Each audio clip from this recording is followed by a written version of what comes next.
نحمده ونستعينه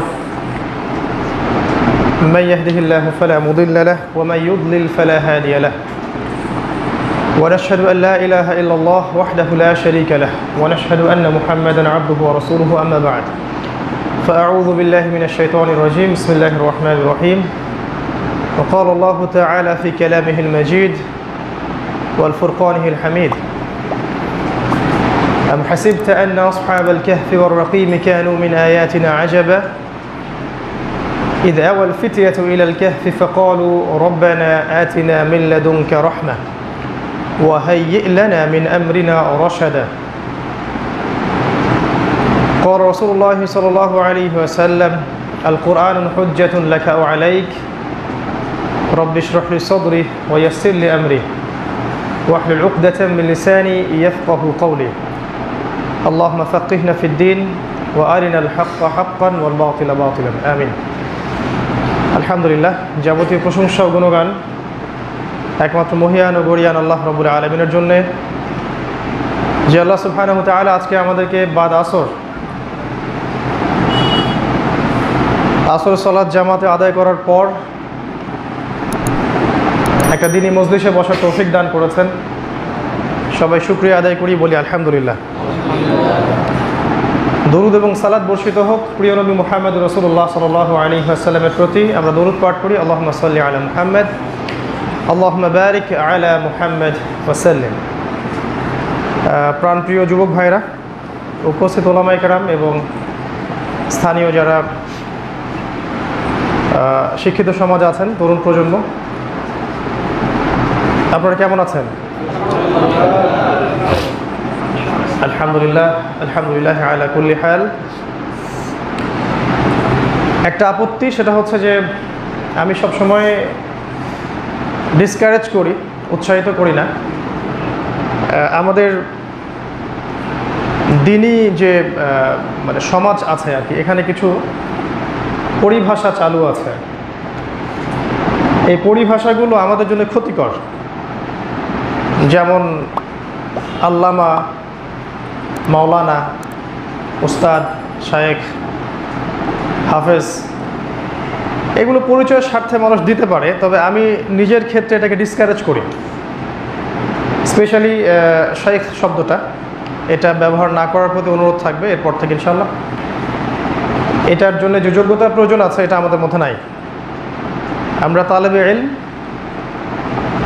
আমরা আল্লাহ সুবহানাহু ওয়া তাআলার পথে দায়ী এবং প্রয়োজনে আল্লাহ রাব্বুল আলামিনের পথে আমরা যুদ্ধ করব ইনশাআল্লাহ। এতটুকু পর্যন্তই থাকতে চাই। এর বেশি এগুতে গেলেই দুর্বল মানুষের মধ্যে রিয়া আসতে পারে, অহংকার আসতে পারে এবং সমাজের কিছু বদনজরও লাগতে পারে আর কি। সমাজে কিছু বদনজরও লাগে, এগুলোও একটু খেয়াল রাখতে হবে আর কি। টেকনিক্যালি আমাদেরকে আগানো উচিত। আর দ্বিতীয় যে বিষয়টা, সেটা হলো আজকে আমরা যে মজলিসে বসে আছি, আমাদের বোঝা উচিত যে আমরা আল্লাহ পাকের মনোনীত বান্দা। আল্লাহ পাক যাদেরকে বাছাই করে আজকে এই সময়টাতে দিনের কিছু কথা শোনার, বলার, জানার তৌফিক দান করেছেন, তাদেরকে আল্লাহ পাক অন্য মানুষদের চাইতে বেশি প্রায়োরিটি দিয়েছেন, এটাই সত্য কথা। এ থেকে আপনারা অসন্তুষ্ট? দেখুন, আমার বয়স খুব বেশি না, 31 হবে, তবে কিছু অভিজ্ঞতা আছে আমার জীবনে। আর আমি মনে করি যে জ্ঞান অর্জনের দুইটা রাস্তা আছে। একটা হচ্ছে আপনি পড়াশোনা করবেন, প্রচুর প্রচুর পড়াশোনা করলেন, আপনি জ্ঞান অর্জন করছেন না, আপনি কিন্তু ইনফরমেশনগুলো ইনস্টল করছেন নিজের মধ্যে। আপনি কোরআনের হিফজ করেছেন, অনুবাদ করতে পারেন, হাদিসের রেফারেন্সগুলো বলতে পারেন, হিস্ট্রি জানেন, পলিটিক্যাল সায়েন্স জানেন, ইকোনমিক্স জানেন, জিওপলিটিক্স জানেন, কিন্তু এগুলো জ্ঞান নয়, এগুলো হচ্ছে ইনফরমেশন, মানে তথ্য যেগুলো আপনি আপনার মস্তিষ্কে ইনস্টল করেছেন। এগুলোর উপরে যখন আমরা আমল করতে পারবো, তখন হব আসলে সত্যিকারের জ্ঞানী। এবং এই জ্ঞানটা যখন আমাকে বিনয়ী করবে, আমাকে উদ্ধত করবে না, অহংকারী করবে না, অন্যকে আন্ডারএস্টিমেট করতে শেখাবে না, আমি চূড়ান্ত হক, অন্য সবাই বাতিল, আমি জান্নাতে যাব, বাকি সবাই জাহান্নামে যাচ্ছে, আমার আকীদা আমার মানহাজই সবচেয়ে ভালো, অন্যরা সবে বাতিল।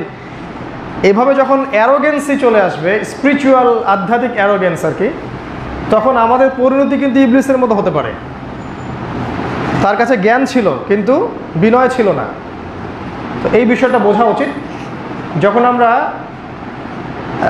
নিরহংকার মন লালন করতে পারবো এবং বইপত্র পড়বো, জ্ঞান অর্জন করবো, এবং একই সাথে আমাদের হৃদয়টাকে পরিশুদ্ধ রাখবো আর কি, কারো প্রতি হিংসা নাই, গীবত নাই, তহমত নাই, কারো ক্ষতি চাচ্ছি না, সবার ভালো হোক এটা চাচ্ছি, মন থেকে যখন পবিত্র, কলবুন সালিম যেটাকে আল্লাহ পাক বলেছেন কোরআনের মধ্যে, এইটা থাকলে আরেক প্রকারের জ্ঞান আসে।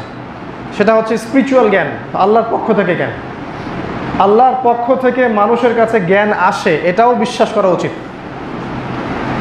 অনেক সময় দেখবেন একজন সাধারণ মানুষ কোরআন সুন্নাহ থেকে এমন একটা কথা আপনাকে বলবে যেটা কোনো আলেমের মুখ থেকেও বের হয় না। আল্লাহ পাক এই উম্মতে মুহাম্মাদির জন্য সবচেয়ে জ্ঞানী একজন মানুষের এক্সাম্পল দিয়েছিলেন। তার নাম বলতে পারবেন? তার নাম খিজির আলাইহিস সালাম। লোকমান হাকিম না, খিজির আলাইহিস সালাম। আমরা ওইদিকে যাচ্ছি ইনশাআল্লাহ, কিন্তু এতটুকু বলছি এখন যে মুসা আলাইহিস সালামকে তার কওমের একজন ব্যক্তি বলেছিল যে আপনার বক্তব্য খুব চমৎকার, সম্ভবত আপনি এই পৃথিবীর সবচেয়ে জ্ঞানী মানুষ। নবী মুসা আলাইহিস সালাম বলেছিলেন, হ্যাঁ আমি পৃথিবীর সবচেয়ে জ্ঞানী মানুষ। আল্লাহ পাক তাকে ধরেছিলেন এবং বলেছিলেন, তুমি পৃথিবীর সবচেয়ে জ্ঞানী মানুষ নও, আমার অমুক বান্দা যাকে দুই সাগরের মিলনস্থলে পাওয়া যাবে, এই পৃথিবীর সবচেয়ে জ্ঞানী মানুষ, তোমার চেয়ে অনেক বেশি জ্ঞানী। নবী মুসা তার কাছে ছুটলেন এবং তারপর একটা ঘটনা ঘটলো, 3টা প্রশ্ন করলেন, তিনি তাড়াহুড়া করলেন, পরে তিনি উত্তরগুলো জানিয়ে দিলেন। সূরাতুল কাহফের মধ্যে আছে ঘটনাটা শেষের দিকে। এই ব্যক্তি খিজির আলাইহিস সালাম সম্পর্কে আল্লাহ পাক বলেছেন যে ওয়াতাইনাহু রাহমাতাম মিন ইনদিনা, ভালো করে বোঝেন, আমি আমার পক্ষ থেকে এই ব্যক্তিকে রহমত দান করেছিলাম। আমি আমার পক্ষ থেকে এই খিজিরকে রহমত দান করেছিলাম। ওয়াল্লামনাহু মিন লাদুন্না ইলমান, এবং আমি আল্লাহ আমার পক্ষ থেকে তাকে জ্ঞান শিক্ষা দিয়েছিলাম। সে পৃথিবীর সবচেয়ে জ্ঞানী মানুষ, সে কোনো ডিগ্রিধারী মানুষ নয়, কিন্তু আল্লাহ পাক বলেছেন আমি আমার পক্ষ থেকে তাকে জ্ঞান শিক্ষা দিয়েছিলাম। এতটা জ্ঞান যে মুসা আলাইহিস সালাম পর্যন্ত তার জ্ঞানের সামনে টিকতে পারেন নাই। নবী মুসার কাছে মনে হচ্ছিল যে নৌকাটা কেন ফুটা করলেন, একটা বাচ্চাকে কেন হত্যা করলেন, আর একটা পড়ে যাওয়া দেওয়াল কেন নির্মাণ করলেন, যখন এই দেয়ালের মালিক আমাদেরকে কোনো হসপিটালিটি দেখায় নাই, কোনো উপকার করে নাই। কিন্তু খিজির আলাইহিস সালাম পরে বুঝিয়ে দিলেন যে আমি এই কারণে নৌকা ফুটা করেছিলাম, যদি নৌকাটা ফুটা না করতাম তাহলে জলদস্যু এসে নৌকা নিয়ে চলে যেত। যদি বাচ্চাকে হত্যা না করতাম, এই বাচ্চা বড় হয়ে এক বড় কাফের, ধরেন এই উম্মার আবু জেহেলদের মতো হতো আর কি। আর ওই দেয়ালের নিচেই আছে ওই 2 এতিম বাচ্চার ধন সম্পত্তি, গুপ্তধন। যদি সেটা নির্মাণ না করতাম তাহলে মানুষ তাদের সম্পত্তি নিয়ে চলে যেত। আপাত দৃষ্টিতে আপনার কাছে কি মনে হচ্ছে যে তার এই 3টা কাজের কোনো ভিত্তি নাই, কোনো যুক্তি, কোনো দর্শন, কোনো বিজ্ঞানে আসে না। কিন্তু আমরা যদি পিছনের ঘটনা বুঝতে পারি, পরোক্ষ কারণটা বুঝতে পারি, তাহলে বুঝতে পারবো যে এক্সকিউজ মি,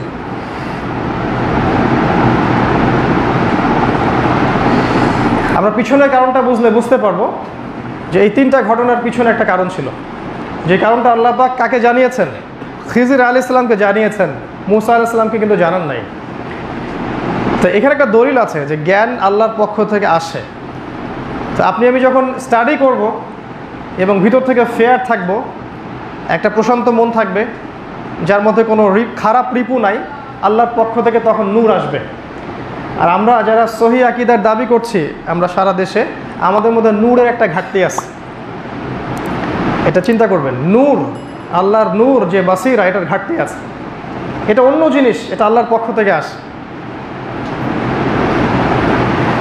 আমি এটা প্রমাণ করতে চাচ্ছি না আজকে। তো এই যে জ্ঞানের সিলসিলা, এই সিলসিলার মধ্যে একটা জ্ঞান আমি শেয়ার করতে চাই আপনাদের সাথে।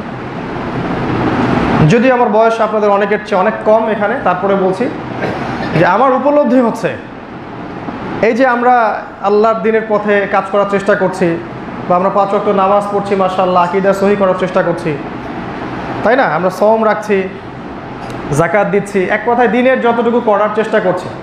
আমরা কি চাই? আমরা কি দুনিয়ার কোনো সাফল্য চাই নাকি পরকালের জান্নাত চাই? যদি এই কাজগুলো করার পিছনে উদ্দেশ্য থাকে দুনিয়াবি কোনো স্বার্থ, কোনো স্ট্যাটাস বা কোনো টাকা পয়সা, কোনো খ্যাতি বা কোনো কিছু, তাহলে এই পুরো কাজটা আমার জন্য জাহান্নামে যাওয়ার কারণ হবে। আর যদি এই পুরো কাজটার উদ্দেশ্য থাকে আল্লাহকে পাওয়া, আল্লাহর সন্তুষ্টি পাওয়া, রাসূলুল্লাহ সাল্লাল্লাহু আলাইহি ওয়াসাল্লামের শাফায়াত পাওয়া, হাউজে কাউসারের পানি পাওয়া এবং জাহান্নাম থেকে বাঁচা, ইনশাআল্লাহ দেখবেন এই প্রতিটা কাজ আল্লাহ পাক আপনার জন্য সহজ করে দেবেন ইনশাআল্লাহ। এই সিলসিলায় একটা শিক্ষা হচ্ছে এই যে আল্লাহ পাক ছাড়া আমাদের এই অমুসলিমদের কথা আমি আপাতত বলছি না, কারণ তারা বিভ্রান্ত। আমাদের কথা বলছি, মুসলিমদের, কারণ সমস্যাটা আমাদেরকে নিয়ে বেশি। আল্লাহ পাক ছাড়া আমাদের আপন বলতে কেউ নাই, এটা সবার আগে মাথায় ইনস্টল করে নেবেন। এটা আমার অল্প বয়সের একটা অভিজ্ঞতা বলছে। আল্লাহ ছাড়া, একমাত্র আল্লাহ ছাড়া আপনার আমার জীবনে আপন বলতে কেউই নাই, কেউ না। আমার মা, আমার স্ত্রী, আমার সন্তান, আমার আত্মীয় স্বজন, বন্ধুবান্ধব, কলিগস, শ্রোতা, অডিয়েন্স যত দেখছেন, আপাত দৃষ্টিতে মুসা আলাইহিস সালামের মতো আপনার কাছে মনে হবে সবাই আপনার, কিন্তু বিশ্বাস করেন দিন শেষে কেউই আপনার না, শুধু আল্লাহ আপনার। আর আমরা চলার পথে যে ভুলটা করি, আমরা ওই আল্লাহকে সন্তুষ্ট করার জন্য যতটা না সময় দেই, তার চেয়ে বেশি সময় শ্রম দেই আমরা এই সেক্টরটাকে সন্তুষ্ট করার জন্য। আমার স্ত্রী, আমার সন্তান, আমার পিতামাতা, আমার আত্মীয় স্বজন, বন্ধুবান্ধব, কলিগস, অফিসের বস ইত্যাদি। এই উপলব্ধিটা যার মনে যত স্ট্রংভাবে আসবে, ইনশাআল্লাহ দিনের পথে চলা তার জন্য তত সহজ হবে। যার দুনিয়ার পিছু টান যত কম, তার আল্লাহর দিকে এগিয়ে যাওয়ার মাধ্যম তত বেশি। সে ব্যক্তি আল্লাহর পথে যুদ্ধ করতে পারবে না। যে ব্যক্তির স্ট্যাটাস, বাড়ি, গাড়ি, টাকা পয়সা, ব্যবসা ওকে টান দেয়, সে ব্যক্তি আল্লাহর পথে জীবন দিতে কখনোই পারবে না। যে ব্যক্তি সুন্দর স্ত্রীকে রেখে জিহাদের মাঠে যাওয়ার তামান্না রাখে না, সে ব্যক্তি নেফাকের শাখায় মারা যেতে পারে। আল্লাহ রাসূল এটা বলেছেন, যে ব্যক্তি যুদ্ধ করলো না বা মনে জিহাদের কোনো আকাঙ্ক্ষাও পোষণ করলো না, মাতা মিতাতান শুরমাতুম মিনান নিফাক, সে ব্যক্তি নিফাকের একটা অংশের মধ্যে মারা গেল। ঠিক যেমন আল্লাহ রাসূল বলেছেন, যে ব্যক্তি জামায়াতবদ্ধ থাকলো না, আমিরের ইতাআত করলো না, সামআ তাআ করলো না, সে ব্যক্তি জাহিলিয়াতের মৃত্যু মরল। এই প্রতিটা বিষয় রিলেটেড। এখানে একটা বেসিক শিক্ষা আমি আজকে বলতে চাই, সেটা হলো আগে আমরা নিজেদেরকে আল্লাহর জন্য উৎসর্গ করে দিই আগে। মানে আমার আপনার জান, আমার আপনার মাল, আমার সময়, আমার পরিবার, আমার সন্তান সন্ততি, আমার চাকরি বাকরি, ব্যবসা যা আছে, আমার জ্ঞান, ইলম, কালাম, এডুকেশনাল ব্যাকগ্রাউন্ড, সব কিছু হতে হবে আগে আল্লাহর জন্য। যদি আল্লাহকে সর্বোচ্চ ভালো না বাসতে পারি, আমরা, ইনক্লুডিং আমি, আপনি সবাই, আমরা আল্লাহর পথে কিছুই করতে পারবো না।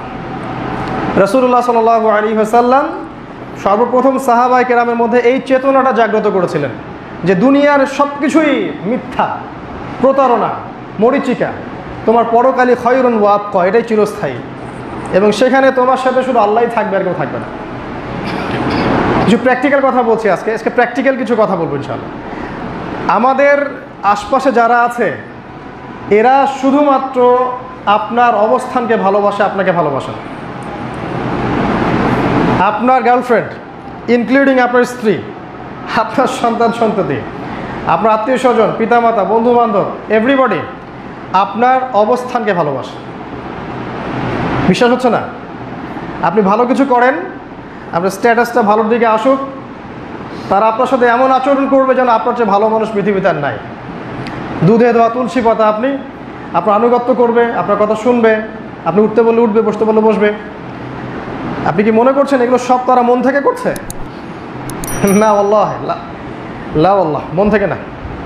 বিকজ আপনি তাদেরকে সন্তুষ্ট করতে পেরেছেন।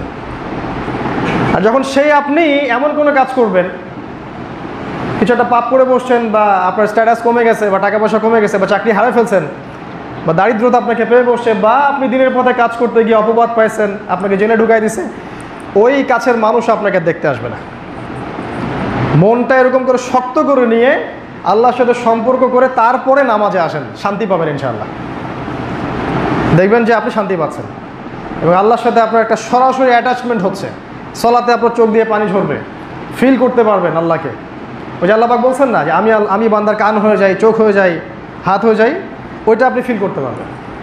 এই জিনিসগুলো আমাদের ঘরানার মধ্যে আলোচনা হয় কম, এজন্য আমরা একটু কাঠখোট্টা টাইপের হয়ে গেছি। হৃদয়ের এই যে কলবের বিষয়গুলো, এগুলো আলোচনা আসা উচিত। আল্লাহর জন্য নিজেদের সব কিছুকে আগে উৎসর্গ করি, তারপরে দিন প্রতিষ্ঠা, দিন প্রচার, দিন যে খেলাফত, জিহাদ, দাওয়াত, এগুলোর কথা পড়ে।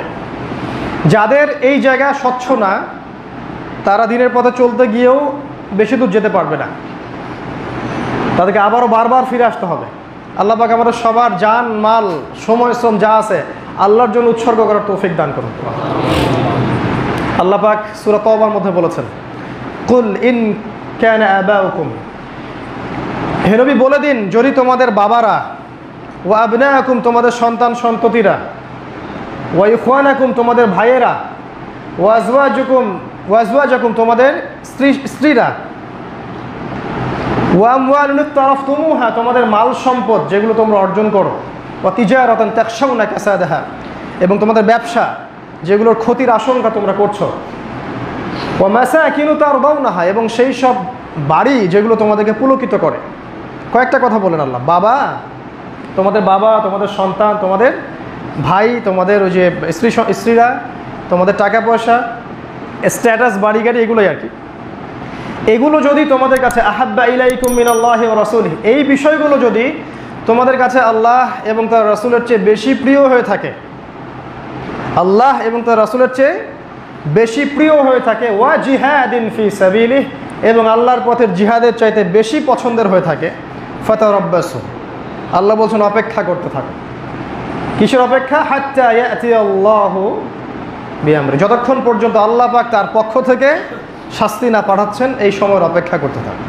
ইন্নাল্লাহা লা ইয়াহদিল কওমাজ যালিমিন, নাকি ফাসিকিন, ওয়াল্লাহু লা ইয়াহদিল কওমাল ফাসিকিন, আল্লাহ পাক এই ফাসিক সম্প্রদায়কে হেদায়েত করেন না। এই যে কথাগুলো আল্লাহ পাক বলেছেন, এগুলো থেকে আমাদের মনটাকে আগে মুক্ত করতে হবে। কোনো কিছুর দিকে ঝুঁকে যাবেন না, কারণ দুনিয়ার এই মোহগুলোর দিকে আমরা ঝুঁকে গেলে আল্লাহ পাকের পথে সর্বোচ্চ বিলিয়ে দিতে পারবো না, এটা সম্ভব না। মনে রাখতে হবে, দিন শেষে আমাকে, আপনাকে, সবাইকেই ইন্ডিভিজুয়ালি, একাকী আল্লাহর সামনে দাঁড়াতে হবে। আল্লাহ পাক আমাদের সবাইকে ইব্রাহিম আলাইহিস সালামের মতো বলার তৌফিক দান করুন যে ইন্না সলাতি ওয়া নুসুকি ওয়া মাহইয়ায়া ওয়া মামাতি লিল্লাহি রাব্বিল আলামিন। এরপরে আপনি দিন শিখতে আসেন, ইনশাআল্লাহ আপনি প্রশান্তি পাবেন। আজকে আমরা কি শিখতে পারি? আজকে আমরা যুবকদের জন্য একটা অনুপ্রেরণামূলক সূরা, সূরাতুল কাহফ, এখান থেকে কিছু আলোচনা করতে পারি। এটা নিয়ে আমি আগেও আলোচনা করেছি, কিন্তু আজকেরটা একটু ডিফারেন্ট হবে ইনশাআল্লাহ। কারণ এখানে যুব সমাজের জন্য একটাই সূরা, আল কোরআনুল কারীমের মধ্যে সরাসরি দাজ্জালের সাথে সম্পর্কিত করা হয়েছে। রাসূলুল্লাহ সাল্লাল্লাহু আলাইহি ওয়াসাল্লাম বলেছেন যে এমন কোনো নবী নাই যিনি তার কওমকে মসিহুদ দাজ্জাল সম্পর্কে সতর্ক করেন নাই। আর নবীজি বলেছেন, দাজ্জালের ফিতনার চেয়ে বড় কোনো ফিতনা এই পৃথিবীতে কখনো আসেও নি, আসবেও না। নবীজি আরও বলেছেন, দাজ্জাল জেরুজালেম থেকে বের হবে, সে ইহুদি বংশোদ্ভূত হবে, তার চুল কোঁকড়ানো থাকবে, সে এক চোখে অন্ধ থাকবে, তাকে আল্লাহ পাক ক্ষমতা দিবেন, এই বিশ্ব সে শাসন করবে 40 দিন এবং বিশ্বের প্রতিটা বিষয় সে নিয়ন্ত্রণ করবে। সে দুর্ভিক্ষ ছড়াবে, সে মহামারী ছড়াবে, সে আকাশ নিয়ন্ত্রণ করবে, সে রুটির পাহাড় নিয়ে ঘুরবে ইত্যাদি। কিন্তু নবী সাল্লাল্লাহু আলাইহি ওয়াসাল্লাম একটা স্পেশাল কথা বলেছেন যে একটা সূরা তোমরা যদি প্রত্যেক জুমার দিনে সূরাতুল কাহফ তেলাওয়াত করো, অথবা যে ব্যক্তি সূরা কাহফের প্রথম 10 আয়াত বা শেষ 10 আয়াত বা পুরা সূরাটাই মুখস্থ রাখতে পারবে, ইনশাআল্লাহ আল্লাহ পাক তার জামানায় দাজ্জাল বের হলেও তাকে দাজ্জালের ফিতনা থেকে নিরাপদ রাখবেন। এর চেয়ে বড় কোনো সুসংবাদ হতে পারে না, কারণ কোনো অস্ত্রই তার সামনে টিকবে না। দাজ্জালের সামনে কোনো অস্ত্রই টিকবে না যেটা দিয়ে ওকে ডিফিট করা যায়। যদি টিকতো তাহলে ইমামুল মাহদী তাকে হত্যা করতে পারত। ইমামুল মাহদী দাজ্জালকে হত্যা করতে পারবেন না, বরং দাজ্জালের ফিতনা থেকে আত্মগোপন করবেন তারা সিরিয়ার দামেস্কের সেই সাদা মিনারের নিচের মসজিদে। এখন সেই মসজিদের মিনার অবশ্য সাদা হয়ে গেছে। যখন হাদিসটা বলা হয়েছিল তখন কিন্তু ওই মসজিদও ছিল না, মিনারও ছিল না। তারপরে আমাদের কাছে, অনেকের কাছে মনে হয় এখন 1000 বছর পড়ে আছে।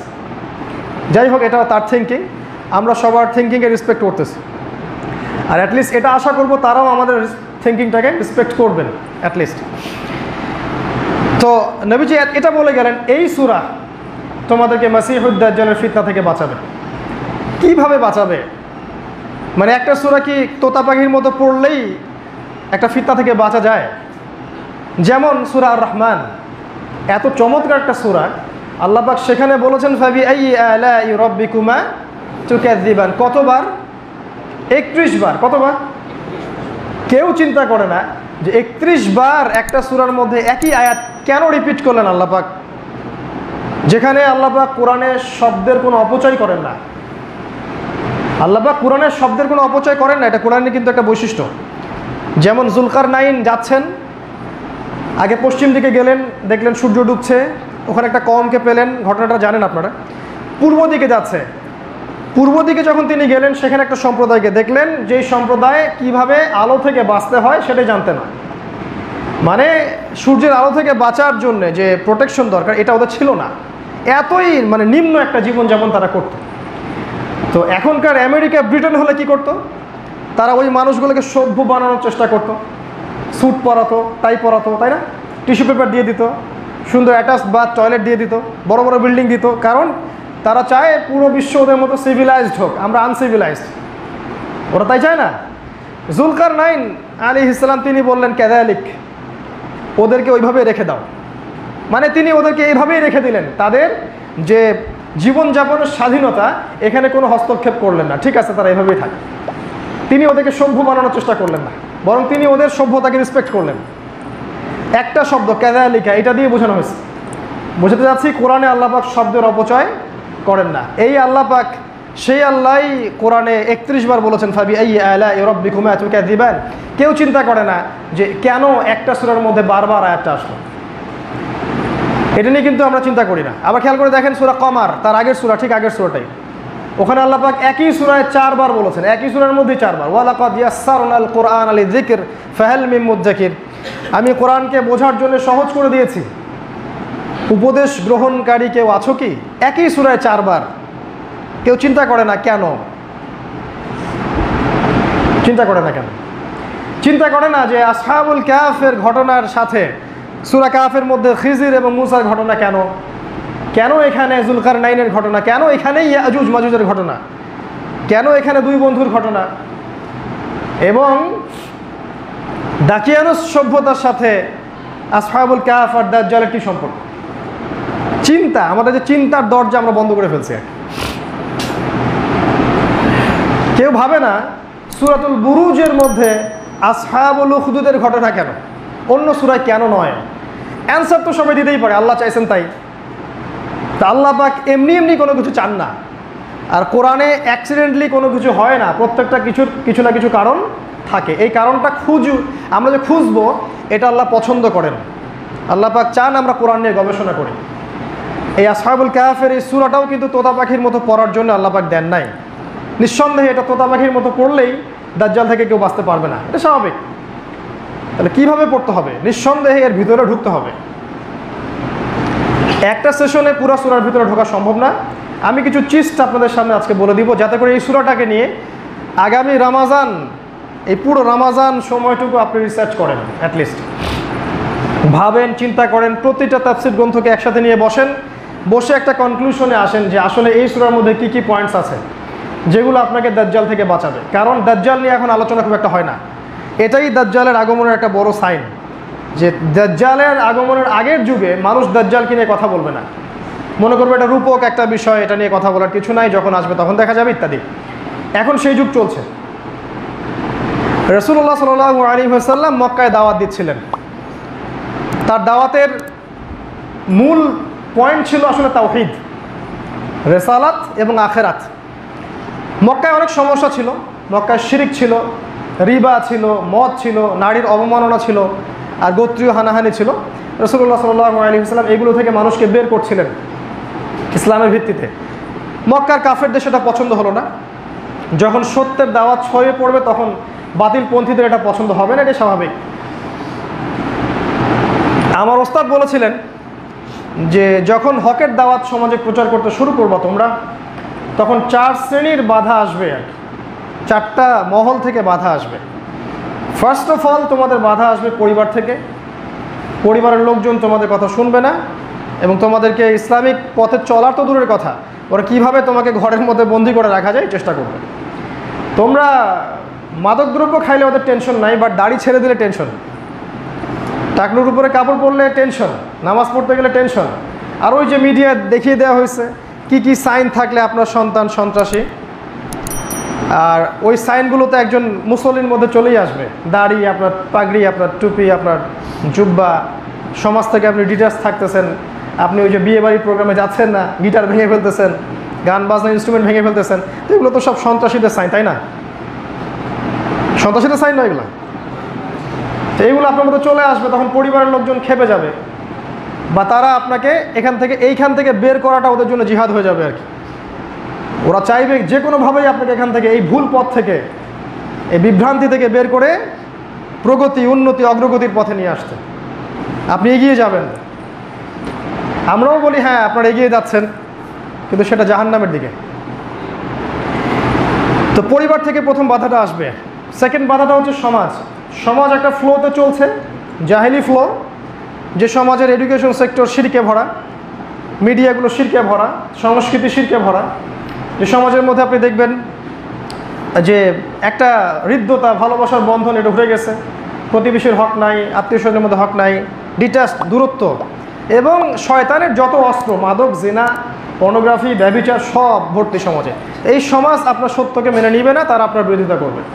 সেকেন্ড অপশন, সেকেন্ড বাধা আপনি পাবেন। থার্ডটা হচ্ছে আপনার ধর্মনেতা। ধর্ম যারা প্রচার করে আর কি, ধর্মনেতা যারা আছে আর কি, রিয়েল যে ধর্মটা আছে, রিয়েল ইসলাম, প্রপার ইসলাম, পরিপূর্ণ ইসলাম, এইটার প্রচার করলে অনেক সময় ধর্ম নেতাদের অনেক ক্ষতি হয়ে যায়। তাদের ব্যবসা বন্ধ হয়ে যায়, তাদের পপুলারিটি কমে যায়, তাদের কথা মানুষ না শুনে অন্য মানুষের কথা শুনছে কেন, তাদের টাকা পয়সার আর্নিং সোর্স অনেক সময় কমে যায়, ওই যে দরগাগুলো বন্ধ হয়ে যায়, জিলাপি খাওয়া বন্ধ হয়ে যায়, তখন ধর্ম নেতারা আপনাকে বাধা দিবে। এরাই আপনার দেখবেন যে সবচেয়ে বেশি বিরোধিতা করবে। বাংলাদেশের বাস্তবতা হচ্ছে ধর্ম নেতারাই আরেকজন আলেম বা তালেবে ইলম বা স্কলার তাকে ভিতরে ঢুকানোর জন্য এনাফ। আর আমাদের সেকুলার সিস্টেম এটা খুব ভালো করেই জানে যে এদেরকে দিয়ে এদের সাথে পলিটিক্স করানো যাবে, তাই এরা একদলকে হাতে রাখে, একদলকে আরেক দলের বিরুদ্ধে লাগিয়ে দেয়। এটা ধর্মকেন্দ্রিক একটা বাধা, ধর্ম নেতারাই দিয়ে থাকে, ওদেরকে কিছু করতে হয় না। এটা হয়ে আসছে দেশে এবং আগামীতেও হবে ইল্লা মাশাআল্লাহ। আর 4 নম্বর বাধাটা আপনি পাবেন রাষ্ট্র থেকে। এটা পরের সবচেয়ে হাইয়েস্ট লেভেলের বাধা। এটা সবচেয়ে হাইয়েস্ট লেভেলের বাধা হকের পথে। রাষ্ট্র থেকে বাধা আসবে। কোন রাষ্ট্র? ইসলামিক রাষ্ট্র থেকে নয়। যে রাষ্ট্রের মধ্যে দেখবেন জাহেলিয়াত আছে বা শিরিক আছে বা আল্লাহ বিরোধী বিষয়গুলো আছে, আল্লাহ বিরোধী কনস্টিটিউশন, রিবা, শিরিক, ডেমোক্রেসি, সেকুলারিজম, অন্যান্য মতবাদগুলো আছে যেগুলো ইসলামের সাথে সাংঘর্ষিক, তখন রাষ্ট্র থেকে বাধা আসবে। এই 4টা শ্রেণী থেকে বাধা আসে সাধারণত যখন আপনি হকের পথে চলবেন। রাসূলুল্লাহ সাল্লাল্লাহু আলাইহি ওয়াসাল্লাম, ইব্রাহিম আলাইহিস সালাম এবং আসহাবুল কাহফ সবার ক্ষেত্রেই একই ঘটনা ঘটেছে। এটা কানেকশন। দেখেন ইব্রাহিমের দিকে তাকায় দেখেন, ওই যে পরিবার বাপ বের করে দিল, সমাজ তর্ক করতেছে 4 তারা নিয়ে, ধর্মনেতারা তাকে গালিগালাজ করলো, বের করে দিল, মূর্তি কেন ভাঙলে, আর রাষ্ট্রনেতা নমরুদ আগুনে ফেলে দিল। সব মিলে যাবে। সিমিলার অবস্থা রাসূল সাল্লাল্লাহু আলাইহি ওয়াসাল্লামের জীবনে দেখেন, তার চাচারা তার শত্রু, পরিবার থেকে শত্রুতা, সমাজের মানুষ দেশ থেকে বের করে দিল, ধর্মনেতারা তাকে এই ধর্মকেন্দ্রিক ডিফেন্ড করতে শুরু করলো। একইভাবে আসহাবুল কাহফ, তারাও ছিল সমাজের সম্ভ্রান্ত বংশের মানুষ, ওদেরকেও পরিবার থেকে বাধা দেওয়া হলো, রাষ্ট্র থেকে বাধা দেওয়া হলো। এক পর্যায়ে তারা গুহায় চলে গিয়ে রাত্রি যাপন করতে শুরু করলেন। একই সুন্নাহ। একটা কথা বলি, যদি এ যুগেও ইসলামের পথে চলার ক্ষেত্রে এই সুন্নাহগুলো আপনাকে ফেস করতে না হয়, তাহলে কোনো সন্দেহ নাই যে আপনি বাতিলের উপরে আছেন, কোনো সন্দেহ নাই। যদি আমি চলার পথে এই প্রতিবন্ধকতাগুলো পাই, তাহলে একটাই কনক্লুশন, এটা কবুলিয়াতের লক্ষণ, এটাই কবুলিয়াতের লক্ষণ। আর এখন যদি পুরো ইসলাম দাওয়াতি কাজ করার পরেও তাগুত, কাফের, ফাসেক, জালেম, মুশরিক আর মুনাফিকরা আমাকে নিয়ে লাফালাফি করে, আমাকে প্রমোট করে, বা আমার গায়ে কোনো আঘাত না আসে, আমাকে তেল সাবান দিয়ে মানুষ করতে থাকে, তাহলে বুঝতে হবে যে আমি যতই দাবি করি আমি সঠিক পথে আছি, আলটিমেটলি আমি সঠিক পথে নাই। এটা মৃত্যুর পরেই তারা বুঝতে পারবে ইনশাআল্লাহ। এটা সুন্নাহ, চিরায়ত সুন্নাহ। রাসূল সাল্লাল্লাহু আলাইহি ওয়াসাল্লাম মক্কায় কাজটা করছিলেন, ধর্ম নেতারা বাধা দিল। কিভাবে? তাদের কাছে কোনো ধর্মগ্রন্থ ছিল না, তারা চলে গেল মদিনায়। মদিনায় গিয়ে তারা দেখলো সেখানে ইহুদিরা বাস করছে। ইহুদিরা মদিনায় কি করছিল? ইহুদিরা মদিনা অপেক্ষা করছিল সর্বশেষ নবীর জন্য। ইয়ারিফুনাহু কামা ইয়ারিফুনা আবনাহুম। আমাদের আল্লাহ পাক বলেছেন কোরআনের মধ্যে যে ইহুদিরা শেষ নবীকে চিনত ঠিক যেমন করে তারা তাদের সন্তানদেরকে চিনত। আর তাওরাতে এবং ইনজিলে মুহাম্মদ সাল্লাল্লাহু আলাইহি ওয়াসাল্লামের নাম, তার বংশ, তার বাবার নাম সবই মেনশন করা ছিল। তো যাই হোক, ওই ইহুদিদের কাছে তাওরাত ছিল, ইনজিল ছিল। তারা শিখিয়ে দিল মক্কার কাফেরদেরকে যে মক্কায় ফিরে গিয়ে এই ব্যক্তি যে নবী দাবি করেছে তাকে 3টা প্রশ্ন করবে। এই 3টা প্রশ্নের উত্তর যদি সে দিতে পারে, কোনো সন্দেহ নাই সে নবী। ঠিক আছে? তারা ফিরে আসলো, এসে মুহাম্মদ সাল্লাল্লাহু আলাইহি ওয়াসাল্লামকে প্রশ্ন করলো, ইয়া মুহাম্মদ, হে মুহাম্মদ, তুমি যদি সত্য নবী হয়ে থাকো তাহলে বলো আসহাবুল কাহফের কি হয়েছিল। তুমি যদি সত্য নবী হয়ে থাকো তাহলে বলো জুলকারনাইন বাদশার কি পরিণতি হয়েছিল যে পূর্ব পশ্চিম ভ্রমণ করেছে।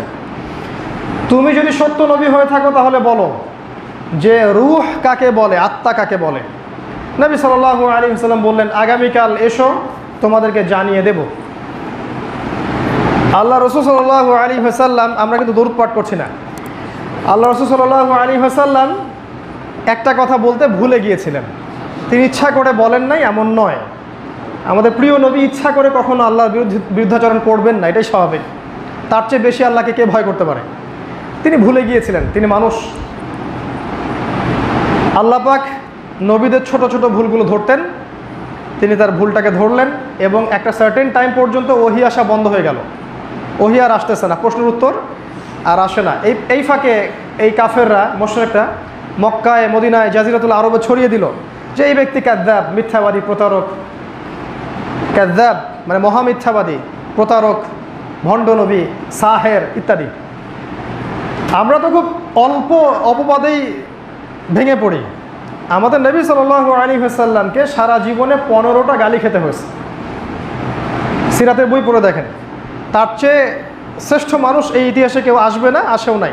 তাকেও 15টা গালি খেতে হয়েছে এবং তাকে আমার মনে হয় 13 বা 16 বার, আমি ভুল করতে পারি, 13 বার বা 16 বার তাকে হত্যা করার চেষ্টা করা হয়েছে আমাদের নবী মুহাম্মদ সাল্লাল্লাহু আলাইহি ওয়াসাল্লাম। তা আপনি এখন কিভাবে এটাকে মানদণ্ডে নিয়ে আসবেন? আমরা তো বলি লোকটা খারাপ না হলে কি মানুষ এমনি এগুলো কথা বলছে? ওই স্কলার যদি খারাপই না হয়ে থাকেন তাহলে এমনি কি জেলে বসে পচে পচে মরতেছে? এগুলো আমাদের কথা, তাই না? আমাদের নবীজিকে এটা সহ্য করতে হয়েছে, 15টা গালি, 13 বার হত্যা করার চেষ্টা। নবীজি ভুলে গেলেন, ওহী আসা বন্ধ হয়ে গেল, মিথ্যাবাদী বলে প্রচার করা হলো। এর ফাঁকে নবী সাল্লাল্লাহু আলাইহি ওয়াসাল্লাম আল্লাহর কাছে প্রচুর কান্নাকাটি করলেন এবং তিনি অস্থির হয়ে গেলেন কবে উত্তরটা আসবে। এক পর্যায়ে আল্লাহ পাক তাকে উত্তরটা জানিয়ে দিলেন। সর্বপ্রথম আল্লাহ রাব্বুল আলামিন সূরা কাহফের 23 এবং 24 নম্বর আয়াতকে নাজিল করলেন, যেখানে আল্লাহ পাক বলেছেন, ওয়ালা তাকুলান্না লিশাইইন ইন্নী ফাইলুন যালিকা গাদান ইল্লা আন ইয়াশা আল্লাহ। হে নবী, আপনি কোশ্চিন কালেও বলবেন না আমি আগামীকাল কিছু করব ইনশাআল্লাহ বলা ব্যতীত। এটা প্রথম শিক্ষা। ইনশাআল্লাহ আমাদের জবানে যেন লেগে থাকে। এটা আমাদের আলামত, এটা আমাদের সংস্কৃতি।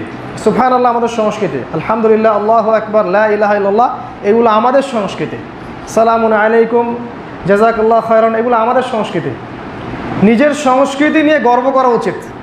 আজকে আমরা পাগড়ি জুব্বা এগুলো পড়তে কেন জানি একটু সংশয় ফিল করি। যখন ইসলামের উপর আক্রমণ আসবে তখনই বুক ফুলিয়ে ইসলামের সংস্কৃতির চর্চা করতে হবে, এটাই করা উচিত। এরপরে আল্লাহ পাক উত্তরগুলো জানিয়ে দিলেন। 1 নম্বর তিনি বললেন আসহাবুল কাহফের কি হয়েছে, এটা সূরা কাহফের মধ্যে দেখবেন আপনি, এই যে 10 নম্বর আয়াত থেকে 23 এরকম আয়াত পর্যন্ত গল্পটা দেওয়া আছে। 2 নম্বর উত্তর তিনি দিলেন যে যুলকারনাইন বাদশার কি হয়েছিল, এটাও সূরার শেষের দিকে আপনি পাবেন, একদম শেষের দিকে। 3 নম্বর উত্তরটা ছিল রূহ কাকে বলে, এটার উত্তর এই সূরার মধ্যে নাই। কোথায় আছে? সূরা বনী ইসরাঈলের 85 নম্বর আয়াতের দিকে আছে সম্ভবত। আল্লাহ পাক এখানে বলেছেন তারা তোমাকে রূহ সম্পর্কে জিজ্ঞাসা করে, কুলি রূহু মিন আমরি রব্বি, বলো রূহ হচ্ছে তোমার রবের আদেশ। এবং এই বিষয়ে তোমাদেরকে খুব অল্পই জ্ঞান দেওয়া হয়েছে, বেশি জ্ঞান দেওয়া হয় নাই। সূরা বনী ইসরাঈলের 3য় প্রশ্নের উত্তর কেন, এটাও একটা প্রশ্ন। উত্তর হচ্ছে যে সূরা কাহফকে বুঝতে হলে আপনার সূরা বনী ইসরাঈলের সাহায্য লাগবে। আর এই 3টা প্রশ্ন করেছিল মূলত বনু ইসরাঈলরাই। বনু ইসরাঈলের তাওরাতে যা যা আছে এর অনেক কিছুই এই সূরার মধ্যে বলে দেয়া আছে। ওদের যে চরিত্র এটা আপনাকে স্পষ্ট করে দিবে সূরা বনু ইসরাঈল। এই 3টা প্রশ্নের উত্তর ছাড়াও আল্লাহ পাক সূরা কাহফে আরও কয়েকটা কথা বলেছেন। যেমন আল্লাহ পাক এই সূরার মধ্যেই ডিফারেন্ট টাইম ফ্রেমের কথা বলেছেন, যে আলাদা আলাদা সময়ের বিন্যাস আছে মহাবিশ্বে, সবার সময় একরকম না, এটা আল্লাহ পাক এই সূরার মধ্যে বলেছেন। আল্লাহ পাক এই সূরার মধ্যেই দাজ্জালের ইঙ্গিত দিয়েছেন। আল্লাহ পাক এই সূরার মধ্যেই দাকিয়ানুস বাদশার সেই গডলেস সভ্যতার কথা বলেছেন। আল্লাহ পাক এই সূরার মধ্যেই ইয়াজুজ এবং মাজুজের কথা বলেছেন, ওদের প্রাচীরের কথা বলেছেন। আল্লাহ পাক এই সূরার মধ্যেই এই তুরস্কের সামনে যে ব্ল্যাক সি বা কৃষ্ণ সাগর, এই সাগরের কথা আল্লাহ পাক এই সূরার মধ্যে বলেছেন। আল্লাহ পাক এই সূরার মধ্যে ওই সভ্যতার কথা বলেছেন যারা সূর্যের আলো থেকে নিজেকে রক্ষা করতে পারত না। আল্লাহ পাক এই সূরার মধ্যেই মুসলিমদের কৃষিভিত্তিক অর্থনীতির কথা বলেছেন। আল্লাহ পাক এই সূরার মধ্যেই শেষ জামানায় যে খাবারগুলো দূষিত হয়ে যাবে এই কথা বলেছেন। আল্লাহ পাক এই সূরার মধ্যে বলেছেন শেষ জামানায় ইসলামিক যে কারেন্সি এটা থাকবে না, এটাও ইঙ্গিত করা আছে। এবং ইসলামিক কারেন্সি বা ইসলামিক মুদ্রার সংজ্ঞাও এই সূরার মধ্যে দেওয়া আছে। এরকম আরও প্রায় 40-50টা বিষয় আল্লাহ পাক এই সূরার মধ্যেই বলেছেন, এই সূরা কাহফের মধ্যেই বলেছেন। আপনাকে শুধু স্টাডি করতে হবে, সবগুলো বিষয় আমরা বলার সময় পাচ্ছি না, এতটুকু বলছি। এই উত্তরগুলো যখন নবী সাল্লাল্লাহু আলাইহি ওয়াসাল্লাম জানালেন তখন প্রমাণ হয়ে গেল তিনি সত্য নবী। কিন্তু তারপরেও কিন্তু মানুষ তার বিরোধিতা করা ছাড়ে নাই, এবং শেষ পর্যন্ত মানুষ তার বিরোধিতা করেই গেছে। নবী করিম সাল্লাল্লাহু আলাইহি ওয়াসাল্লামের এই বিরোধিতাগুলো সহ্য করতে হয়েছে মূলত মাক্কি জীবনে। আর আসহাবুল কাহফ, ইব্রাহিম আলাইহিস সালাম, নবী সাল্লাল্লাহু আলাইহি ওয়াসাল্লাম এবং সাহাবায়ে কেরামের যে অবস্থা, এর মধ্যে একটা মিল আছে। আমরা উত্তরগুলোর দিকে একটু ফোকাস করব। এবার প্রশ্ন করা হয়েছিল যে যুলকারনাইন বাদশার কি হয়েছিল, রূহ কাকে বলে, আসহাবুল কাহফের কি হয়েছিল। এই প্রত্যেকটা ঘটনা বোঝার জন্য প্রথমে যে জিনিসটা দরকার সেটা হচ্ছে ওই খিজির আলাইহিস সালামের মতো মুক্ত চিন্তা এবং আল্লাহর পক্ষ থেকে জ্ঞান। ওই এক্সটার্নাল জ্ঞান এবং ইন্টারনাল নলেজটা যখন আমাদের একসাথে হবে তখন এই সূরাকে দিয়ে আমরা ইনশাআল্লাহ তাআলা এই প্রশ্নের উত্তরগুলো পাবো। আরেকটা সবচেয়ে বড় বিষয় পাবো, সেটা হচ্ছে এই সূরাই আপনাকে দাজ্জাল থেকে বাঁচাবে। কখন বাঁচাবে? যখন আপনি সূরাটাকে বুঝতে পারবেন। এবং দাজ্জাল থেকে বাঁচার জন্য কি করণীয় এটাও আপনাকে এই সূরাটা বলে দিবে। আমরা আসহাবুল কাহফের প্রশ্নের দিকে তাকাচ্ছি একটু। আল্লাহ রাসূল সাল্লাল্লাহু আলাইহি ওয়াসাল্লাম বলেছেন, তাফসীরের বইগুলোতে এসেছে, হাদিসের মধ্যেও আছে, অনেকগুলো হাদিস আছে, অনেকগুলো তাফসীর। তিনি বলেছেন অনেক বছর আগে, এটা প্রায় 1000 বছর হতে পারে, 2000, 3000, আল্লাহ ভালো জানেন, একটা সভ্যতার কথা বলা হয়েছে। একটা সভ্যতা, একটা নগরী, একটা রাষ্ট্র, যে রাষ্ট্রটার প্রতিটা সিস্টেম ছিল আল্লাহ বিরোধী। সেখানে মূর্তি পূজা ছিল, সুদ ছিল, জিনা ছিল, আল্লাহ বিরোধী আইন ছিল, এবং আল্লাহকে আল্লাহ বলে যে কেউ আছেন এই কনসেপ্টটাও মানুষ ভুলে গিয়েছিল। এবং এই সমাজের সবচেয়ে বড় রোগটা ছিল এই সমাজের মানুষগুলো আল্লাহর সাথে শিরকে লিপ্ত ছিল, এটা বড় পাপ ছিল। ঠিক ওই মক্কার জাহিলি যুগের ওই কোরাইশদের মতোই একদম সিমিলার ঘটনা। তো এরকম একটা সময় আল্লাহ রাব্বুল আলামিন হাতে গোনা 7 জন বা 9 জন যুবককে হেদায়েত করলেন। আবার বলছি যুবকদেরকে হেদায়েত করলেন, বুড়াদেরকে না। আল্লাহ পাক যুবকদেরকে খুব পছন্দ করেন। তিনি চান যুবকরা যেন আরশের ছায়া ছায়া পায়। এবং আপনারা জানেন যে কিয়ামতের মাঠে যে 5টা প্রশ্ন, তার দ্বিতীয় প্রশ্নটা হবে যে তোমার যৌবনকাল তুমি কোন পথে ব্যয় করেছো। এবং যারা আল্লাহর পথে তাদের যৌবনটা ব্যয় করতে পারবে, আল্লাহ পাক তাদেরকে আরশের ছায়ায় ছায়া দিবেন ইনশাআল্লাহ। তো ওই 7 জন বা 9 জন যুবককে আল্লাহ পাক হেদায়েত করলেন। এবং তারা প্রথমে তাদের পরিবারের মধ্যে দাওয়াতটা গোপন রাখলো। আস্তে আস্তে তারা তাদের পরিচিত মহলে দাওয়াত দিতে থাকলো। এক পর্যায়ে তারা পরিবার থেকে, সমাজ থেকে বাধা পেতে থাকলো। এবং তারা কোনো অর্ডিনারি মানুষ ছিলেন না, তারা ছিলেন ওই রাষ্ট্রের এমপি মন্ত্রীর ছেলে, ওই গডলেস ওয়ার্ল্ডের এমপি মন্ত্রীর ছেলে। এক পর্যায়ে যখন রাষ্ট্র পর্যন্ত দাওয়াত পৌঁছে গেছে, তখন রাষ্ট্র আর এটাকে মেনে নিল না। এমন কোনো নির্যাতন নাই, তারা সেটা করলো না। এক পর্যায়ে 3 দিনের আলটিমেটাম দেওয়া হলো, এই 3 দিনের মধ্যে যদি তোমরা আমাদের ধর্মে ফিরে না আসো তাহলে তোমাদেরকে হত্যা করা হবে। এই বিষয়গুলোর সুন্নতে মিল আছে না? আজকের যুগে এই কথাগুলো বলা হয় না? ব্যাপারটা বুঝতে পারছেন কি? সেম সুন্নাহ। তোমরা যদি আমাদের মতো করে চিন্তা না করো, আমাদের আনুগত্য না করো, আমাদের এই সব কনস্টিটিউশনের সামনে আত্মসমর্পণ না করো, আমাদের আদর্শ সংস্কৃতিগুলো মেনে না নাও, তোমাদেরকেও এখান থেকে বের করে দেওয়া হবে। মিল পান কথার মতো? তোমাদেরকেও ওই খারাপ পরিণতি বহন করতে হবে এবং তোমাদেরকে এমন কোনো অপবাদ নাই যেটা বরণ করতে হবে না। আসহাবুল কাহফের ক্ষেত্রে তাই হয়েছিল আর কি। যাই হোক, তারা কিন্তু খুবই সহনশীল ছিলেন। তারা কেউই রাষ্ট্রবিরোধী কোনো বিদ্রোহ করতে চান নাই, কেউ না। আসহাবুল কাহফের কোনো ব্যক্তি কাজটা করেন নাই। বরং তারা কি করলেন? তারা তাদের কুকুরটাকে সাথে নিয়ে ওই সমাজটা থেকে চলে গেলেন অন্য কোনো জায়গায়। তাদের উদ্দেশ্য ছিল এমন কোনো জায়গায় যাওয়া যেখানে গেলে তারা নিরাপদে দিন পালন করতে পারবে। তারা কিন্তু ওই সমাজের মধ্যে বিদ্রোহ করেন নাই। আবার বলছি, তারা কিন্তু ওই সমাজের মধ্যে কোনো সন্ত্রাসী কর্মকাণ্ড চালান নাই। তারা কিন্তু আত্মঘাতী কোনো কর্মকাণ্ডেও জড়িত হন নাই। তারা আস্তে করে সেখান থেকে বের হয়ে চলে গেছেন দিল্লি। ঠিক আছে বাবা, তোমরা তোমাদের মতো থাকো, আমরা আমাদের পথে চললাম। ঠিক ইব্রাহিমের মতো, ইন্নী যাহিবুন ইলা রব্বি সায়াহদিন। কি বলছেন উনি? আমি চললাম আমার রবের পথে, তিনি আমাকে হেদায়েত দিবেন। সুন্নতগুলোর মধ্যে মিল পান? সেম সুন্নাহ নবী সাল্লাল্লাহু আলাইহি ওয়াসাল্লাম। ঠিক আছে, থাকো মক্কায় তোমরা, আমরা চলে গেলাম মদিনায়, থাকতো। মদিনায় গিয়ে নবীজি স্টেট কায়েম করেছেন, আইন বাস্তবায়ন করেছেন, জামা গঠন করেছেন, প্রশিক্ষণ দিয়েছেন, ইকোনমিক সেক্টরটা ডেভেলপ করেছেন। পরে বদরে এসে অ্যাটাক করেছেন। এগুলো না করে তো আপনি বদরে যেতে পারবেন না। আসহাবুল কাহফ চলে গেলেন। তাদের উদ্দেশ্য কিন্তু গুহায় রাত কাটানো ছিল না, তারা যাচ্ছিলেন অন্য কোনো জায়গায়। সাথে কুকুর ছিল, কুকুর। কোরআনে কুকুরের কথা কি জন্যে? নাপাক জিনিস ঘরে আসলে ফেরেশতা ঢোকে না, কারণ আছে নিশ্চয়ই। শেষ জামানায় আমরা যারা মুমিন থাকব, আমাদের মধ্যে অনেকেরই ওই কুকুরটার মতো ঈমানও থাকবে না। দেখে মনে হবে যে আমরা মুমিন, ওই কুকুরটার মতো আনুগত্য আমাদের মতো থাকবে না। খেয়াল করে দেখেন, আজকে আমরা আল্লাহর সভা বান্দা, আমরা কি কুকুরের মতো মনিব ভক্ত হতে পেরেছি? কুকুর যেমন মনিবের ভক্ত, আমরা কি আল্লাহর তেমন ভক্ত হতে পেরেছি? চিন্তা করছেন কি? বলে আদিয়াতি দাবহান, সূরা আছে না, ঘোড়ার শপথ। আল্লাহ পাক বলছেন এই সূরায় ঘোড়ার শপথ করে যে ইন্নাল ইনসানা লিরাব্বিহি লাকানুদ, নিশ্চয়ই মানুষ তার রবের প্রতি চরমভাবে অকৃতজ্ঞ। তো ঘোড়ার সাথে কেন? দেখবেন ঘোড়ার পিঠে আপনি বসে যুদ্ধ করবেন, সৈন্যদলের ভিতরে ঢুকে যাবে ও নিজের জানের পরোয়া করবে না কিন্তু, কারণ আপনি মনিব আদেশ করেছেন, সে ঢুকে যাবে। আমরা কিন্তু সেটা করি না আল্লাহর সাথে। আল্লাহ পাক ঘোড়া কুকুরের কথা কোরআনে বলেছেন, কুকুরটাও সাথে চলে গেল তাদের। ইমানদার কুকুর, এই একটা কুকুর আজকের এই পুরো গডলেস ওয়ার্ল্ডের চেয়ে অনেক বেশি প্রিয় আল্লাহর কাছে। এই কুকুরের মূল্য আল্লাহর কাছে এই গডলেস সভ্যতার চেয়ে অনেক বেশি। ইমানদার কুকুর আসহাবুল কাহফের সাথে চলে গেল। তারা গুহায় রাত কাটালেন, ঘুম থেকে উঠলেন, উঠে বললেন আমরা ক্ষুধার্ত। কেউ বললেন কতদিন ঘুমিয়েছি, একজন বলল যে মেবি একদিন বা একদিনের কোনো অংশ।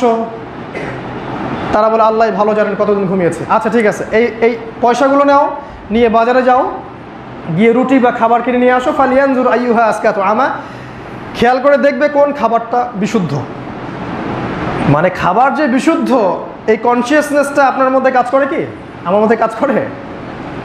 খাবার খাওয়ার সময় হিসেব করে খাবেন খাবার বিশুদ্ধ কিনা, কারণ শেষ জামানায় খাবার করাপ্টেড হয়ে যাবে, খাবার খালি বিষ দিয়ে ভর্তি থাকবে, এটাই শেষ জামানা। খাবার কিনতে গিয়ে তারা দেখলেন যে এটা কোন জায়গা, গতকালকে এখান থেকে বের হলাম তখন তো একরকম দৃশ্য ছিল, আজকে দৃশ্য অন্যরকম। তো যাই হোক, তারা রুটি কিনতে চাইলেন, পয়সা দিলেন, পয়সা নিয়েই তো তাকে গ্রেপ্তার করা হলো। এই পয়সা কোথায় পেলেন? এই পয়সা আজকে থেকে 300 বছর আগের পয়সা। তাদের মাথা খারাপ, আমরা গতকালকে এখান থেকে বের হলাম আর এই বেটা বলে 300 বছর আগের পয়সা। আরে আমরা এখানকার মন্ত্রী মিনিস্টারের ছেলে, কি আমি পাগল হয়েছি না স্বপ্ন দেখতেছি আর কি। এটা নিয়ে একটা মেসাকার অবস্থা সৃষ্টি হলো ওখানে। শেষমেশ দারোগা আসলো, চলো তোমাদেরকে আদালতে যাওয়া হবে, চলো। আদালতে গিয়ে দেখে যে এই বাচ্চা তো আর সেই বাচ্চা না, যেই বাচ্চা আমাদের পিতা আমাদের চাচা, এ তো অন্য কেউ, এ তো দাকিয়ানুস না, এ অন্য কেউ। তখন তাদের বোধোদয় হলো সেই ব্যক্তির যে না, মনে হয় কিছু একটা সমস্যা আছে, হয় আমি স্বপ্ন দেখতেছি, না হলে আমি পাগল হয়ে গেছি, না হলে অনেক সময় চলে গেছে, কিছু একটা হয়েছে। তো এই বাচ্চা তাদেরকে মনে করিয়ে দিল যে আজকে থেকে অনেক বছর আগে আমরা শুনেছিলাম যে কয়েকজন যুবক এই এলাকা থেকে চলে গেছে ঈমানের কারণে, তাওহীদের কারণে। তোমরাই কি সেই যুবক? তোমার বাকি সাথীরা কোথায়? সে বলল, হ্যাঁ আমার বাকি সাথীরা আছে গুহার মধ্যে। এই বাচ্চা কিন্তু তাওহীদপন্থী ছিল। এই 300 বছর পরের যে সভ্যতা, এই সভ্যতা কিন্তু ওই গডলেস না, শিরকি সভ্যতা না, বরং এরা আল্লাহকে বিশ্বাস করে, শুধু একটা কনসেপ্টে বিশ্বাস করে না, সেটা হলো আল্লাহ পাক মৃত্যুর পরেও মানুষকে পুনরুত্থান ঘটাতে পারেন, এইটাতে তারা বিশ্বাসী না। আল্লাহ পাক 300 বছর আগের কয়েকটা যুবককে দিয়ে 300 বছর পরের একটা সভ্যতাকে হেদায়েত দিলেন, যারা বিশ্বাস করে না আল্লাহ পাক মৃত্যুর পরেও মানুষকে জীবিত করতে পারেন। আল্লাহ পাকের হিকমা, আল্লাহ পাকের প্রজ্ঞা। তাই আমরা জীবিত থাকাকালীনই যে দিনের বিজয় দেখে যেতেই হবে এমনটা নয়। আমরা সবাই যদি শেষ মারা যাই, আমরা সবাইকে মেরে ফেলা হয়, দিন ইসলাম ঠিকই সামনে বিজয়ী হবে। ওরা চাক বা না চাক, আপনি কিছু করেন বা নাই বা করেন, কোনো ডাউট নাই। অতএব হীনমন্যতায় ভুগবেন না। এই জেনারেশন না হলে তার পরের জেনারেশন, না হলে তার পরের জেনারেশন, ইনশাআল্লাহ আজ্জা ওয়া জাল 300 বছর পরের এই জেনারেশনকে আল্লাহ পাক হেদায়েত দিলেন এই 7 জন বা 9 জন যুবককে দ্বারা, যারা একটা সভ্যতা থেকে চলে গিয়েছিল তাওহীদকে হাতে নিয়ে, বুকে নিয়ে, ফিতনা মুক্ত একটা পরিবেশে। এবার এই সভ্যতার সব মানুষ আসছে, এসে ওই গুহার সামনে দাঁড়ালো, দেখলো হ্যাঁ বাকি সবাই আছে, এবং ওদের কুকুর ওয়া কালবুহুম বাসিতুন যিরাইহি বিল ওয়াসিদ, কুকুরটাও তাদের হাত গুহার মুখে প্রশস্ত করে দিয়ে আছে। এরপর তাদের কি হয়েছে এটা আল্লাহ পাক গোপন রেখেছেন। তারা মারা গেছেন না তাদেরকে তুলে নেওয়া হয়েছে না কি, এটা আল্লাহ পাক গোপন রাখছে। আমরাও এই জায়গায় কোনো মন্তব্য করতে যাচ্ছি না। এখান থেকে আমাদের কিছু শিক্ষা, এটা আমাদের মূল পয়েন্ট। এক নাম্বার পয়েন্টটা হচ্ছে যে আসহাবুল কাহফ যে সভ্যতার মধ্যে বড় হয়েছেন বা ইমানের স্বাদ পেয়েছেন, ফ্লেভার পেয়েছেন এবং তাওহীদ প্রচার করেছেন, ওই সভ্যতা আর আমাদের সভ্যতার মধ্যে কোনো পার্থক্য নেই, আদতে কোনো পার্থক্য নেই। কীভাবে? ওই সভ্যতার প্রত্যেকটা সিস্টেম ছিল গডলেস, শিরকি সিস্টেম।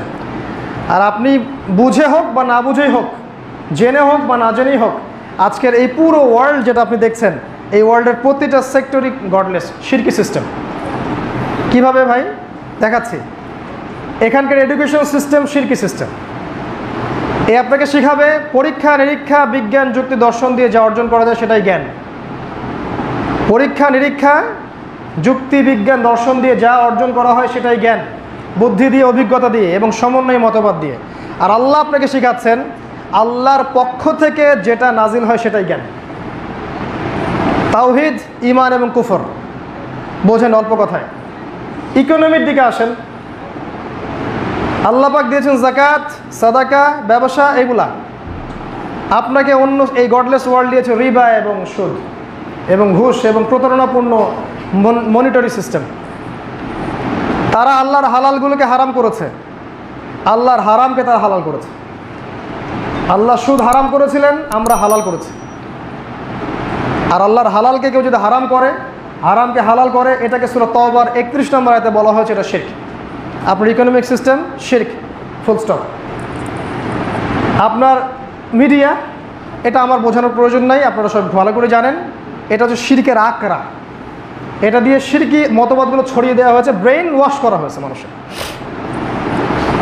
5টা দিন বা 7টা দিন যদি ওরা প্রচার করে যে আগামী 10 বছরের মধ্যে মানুষ আর পৃথিবীতে থাকবে না, সবাই চাঁদে গিয়ে থাকবে, মানুষ বিশ্বাস করে ফেলাবে হ্যাঁ এটাই মনে হয় সত্য, এটাই মনে হবে আসলে, চলো আমরা এই প্রিপারেশন নেই, টাকা পয়সা জমাই।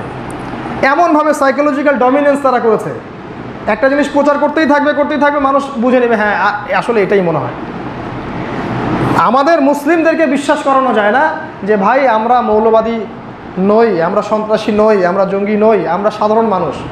এটা মুসলিমদেরকে এখন গেলানো যায় না, ধরে নিছে যে এরকম এরকম থাকলে এরা এই। কে করছে কাজটা? এটা মিডিয়া করছে সম্পূর্ণ উদ্দেশ্য প্রণীতভাবেই। এটা শিরকি সিস্টেম। আপনি ইয়াতে আসেন, আপনি সামাজিক ব্যাপারগুলোতে আসেন, সামাজিক ব্যাপারগুলো যেগুলো দেখছেন, আপনার যে বিয়ে বার অনুষ্ঠান, সামাজিক কালচার, সামাজিক কৃষ্টি, দিবস টিবসগুলা, ঢাকঢোল, ডুবি তবলা যা দেখছেন টোটালি শিরক, কুফর। পলিটিক্সে যান, আপনি সেখানে দেখ জনগণের শাসন, সেকুলারিজম, কমিউনিজম, ডেমোক্রেসি এবং ন্যাশনালিজম, ভাইয়ে ভাইয়ে বিভক্তি, প্রত্যেকটা সিস্টেম দাঁড়িয়ে আছে অন দ্য ফান্ডামেন্টাল অফ শিরক। এক কথা এটা কিন্তু বাংলাদেশের সমস্যা বলছি না, ভুল বুঝবেন, এটা বাংলাদেশের সমস্যা না, এটা পুরো ওয়ার্ল্ডের সমস্যা। এই পুরো ওয়ার্ল্ডটাকে গ্লোবালাইজেশন করা হয়েছে। গ্লোবালাইজেশন একটা সমস্যা শুধু একটা দেশের মধ্যে সীমাবদ্ধ না, এই সমস্যা পুরো ওয়ার্ল্ডের প্রতিটা দেশেরই সমস্যা। এই বিশ্ব নিয়ন্ত্রণ তাহলে কাদের হাতে? যারা চায় পুরো বিশ্বটাকে শিরকি আগ্রাসনে ছড়িয়ে দিতে। আর শিরকি আগ্রাসনে ছড়ালে তাদের লাভটা কি? তারা আপনাকে আল্লাহ বাদ দিয়ে অন্য একজনের ইবাদত করতে বাধ্য করবে, যে সামনে বের হবে মাসিহুদ দাজ্জাল। এই সূরা আপনাকে দাজ্জাল থেকে বাঁচাবে, এই সূরাই আপনাকে দাজ্জাল থেকে বাঁচাবে।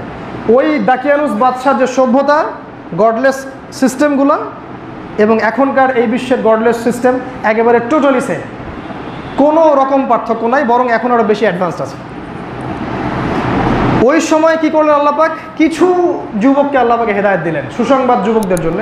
এরকম গডলেস সিস্টেমের মধ্যেও আল্লাহ পাক বেছে বেছে, বিশ্বাস করেন আল্লাহ পাক যে আপনাকে হেদায়েত দিয়েছেন, আপনার নাম, আপনার বাবার নাম, আপনার দাদার নাম, আপনার বংশ, আপনার পরিণতি আল্লাহর কাছে লাওহে মাহফুজে লেখা আছে। কিন্তু আল্লাহ পাক এমনি এমনি আপনাকে হেদায়েত দেন নাই। আল্লাহ পাক এমনি এমনি আপনাকে একটা সাধারণ মানুষ থেকে পাবলিক ফিগার বানান নাই। আল্লাহ পাকের কোনো প্ল্যান আছে আপনাকে নিয়ে। আল্লাহ পাক এমনি এমনি আপনাকে জেলে ঢোকান নাই, কোনো না কোনো প্ল্যান আছে আপনাকে নিয়ে আল্লাহ পাকের। এমনি এমনি আল্লাহ পাক কিছুই করেন না, প্রত্যেকটা বিষয়ের পিছনে কারণ আছে। তো এই যে অল্প কিছু যুবককে আল্লাহ পাকে হেদায়েত দিলেন, শেষ জামানাতে এসেও, এই কিয়ামতের আলামতপূর্ণ সমাজে এসেও আপনি দেখবেন, যেখানে যাবেন সেখানে দেখবেন যুব সমাজে রেভলিউশন হচ্ছে। ওরা যত আক্রমণ করবে ইসলামের বিরুদ্ধে, তত বেশি যুবক ইসলামের দিকে আসবে। আপনি বয়স্কদেরকে বেশি পাবেন না। কয়েক শ্রেণীর মানুষের পিছনে মেহনত করে খুব একটা লাভ নাই। একটা হচ্ছে বুড়া রাজারা, মনে করেন না কিছু, আমার ওই সেন্সে বলি নাই, যারা অনেক লম্বা সময় একটা কিছু লালন করে আসছে, হঠাৎ করে তারা এদিকে আসতে চায় না, সত্য রিসিভ করতে চায় না। 2 নম্বর শ্রেণী ওলামায়ে কেরাম, তারা মনে করে আমরা ওয়ার্ল্ডের সব জানি, আমার জ্ঞান চূড়ান্ত, আমাকে আবার এই পিচ্ছি কি বুঝ দিতে আসতেছে, ওরা এটা মনে করে।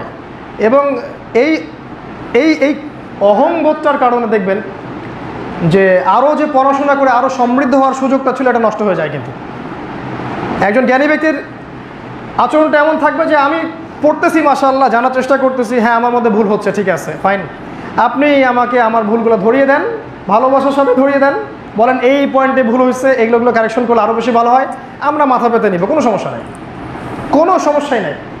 কারণ আমরা মনে করি কোনো মানুষ 100% পারফেক্ট হতে পারে না। আপনি দেখবেন এই জায়গায় হেদায়েত খুব কম মানুষ পায়। আরেকটা শ্রেণী আছে যাদের পিছনে মেহনত করে খুব একটা লাভ নাই, এটা হলো নাস্তিক শ্রেণী। এই কয়েকটা শ্রেণীর পিছনে বেশি মেহনত করে লাভ হয় না, যুবকদের দিকে মেহনত করলে লাভ হয়। এই জন্য দেখবেন যারা ইসলামের এন্টি শত্রু, তারাও যুবকদের পিছনে মেহনতটা বেশি করে, এবং মুসলিম যুবকদের বিরুদ্ধেও মেহনতটা বেশি করে। কথা বোঝেন? তারা ওদের যে যুব সমাজ, ওদের জন্য মেহনতটা বেশি করে, আর মুসলিমদের যুব সমাজ যুবতীদের পিছনে মেহনতটা বেশি করে। উল্টা দিকে কিভাবে একটা মুসলিম যুবককে মাদক খাওয়ানো যাবে, এর প্ল্যান তারা 50 বছর ধরে করে। কিভাবে এই যুব সমাজকে পর্নোগ্রাফির মধ্য দিয়ে ইন্টারনালি ধ্বংস করা যায়, এই প্ল্যান তারা 70 বছর আগেই করছে। কিভাবে একটা যুব সমাজের মধ্যে আপোষে রাজনৈতিক মারামারি লাগিয়ে দিয়ে একটা উম্মাকে বিভক্ত করে ফেলা যায়, এটা ওরা আগেই করে ফেলছে। এর বাইরে যে যুবকরা দিন শিখতে চাবে, এদেরকে কিভাবে অথর্ব বানানো যায়, পড়াশোনার দিক থেকে অথর্ব বানানো যায়, এটাও তারা করে ফেলছে। এরা প্ল্যান করে অনেক আগে থেকেই, বাট আল্লাহ পাক বলেছেন যুবকদেরকে আল্লাহ পাক হেদায়েত দিবেন। আম হাসিবতা আন্না আসহাবাল কাহফি ওয়ার রাকিম কানু মিন আয়াতিনা আজাবা। এর পরের আয়াতে আল্লাহ পাক বলেছেন ইয আওয়াল ফিতিয়াতু ইলাল কাহফি। হে নবী, স্মরণ করুন যখন অল্প কিছু যুবক গুহায় আশ্রয় নিয়েছিল দিন ইমান বাঁচানোর জন্য। অল্প কিছু যুবক, ওই সময়কার বুড়া, ওই সময়কার আলেম, ওই সময়কার মানুষরা আশ্রয় নেয় নাই।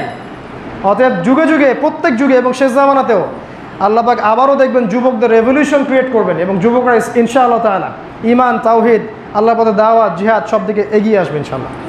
এটা যুবকদের ক্ষেত্রে হবে ইনশাআল্লাহ, এটাতে কোনো ডাউট নাই।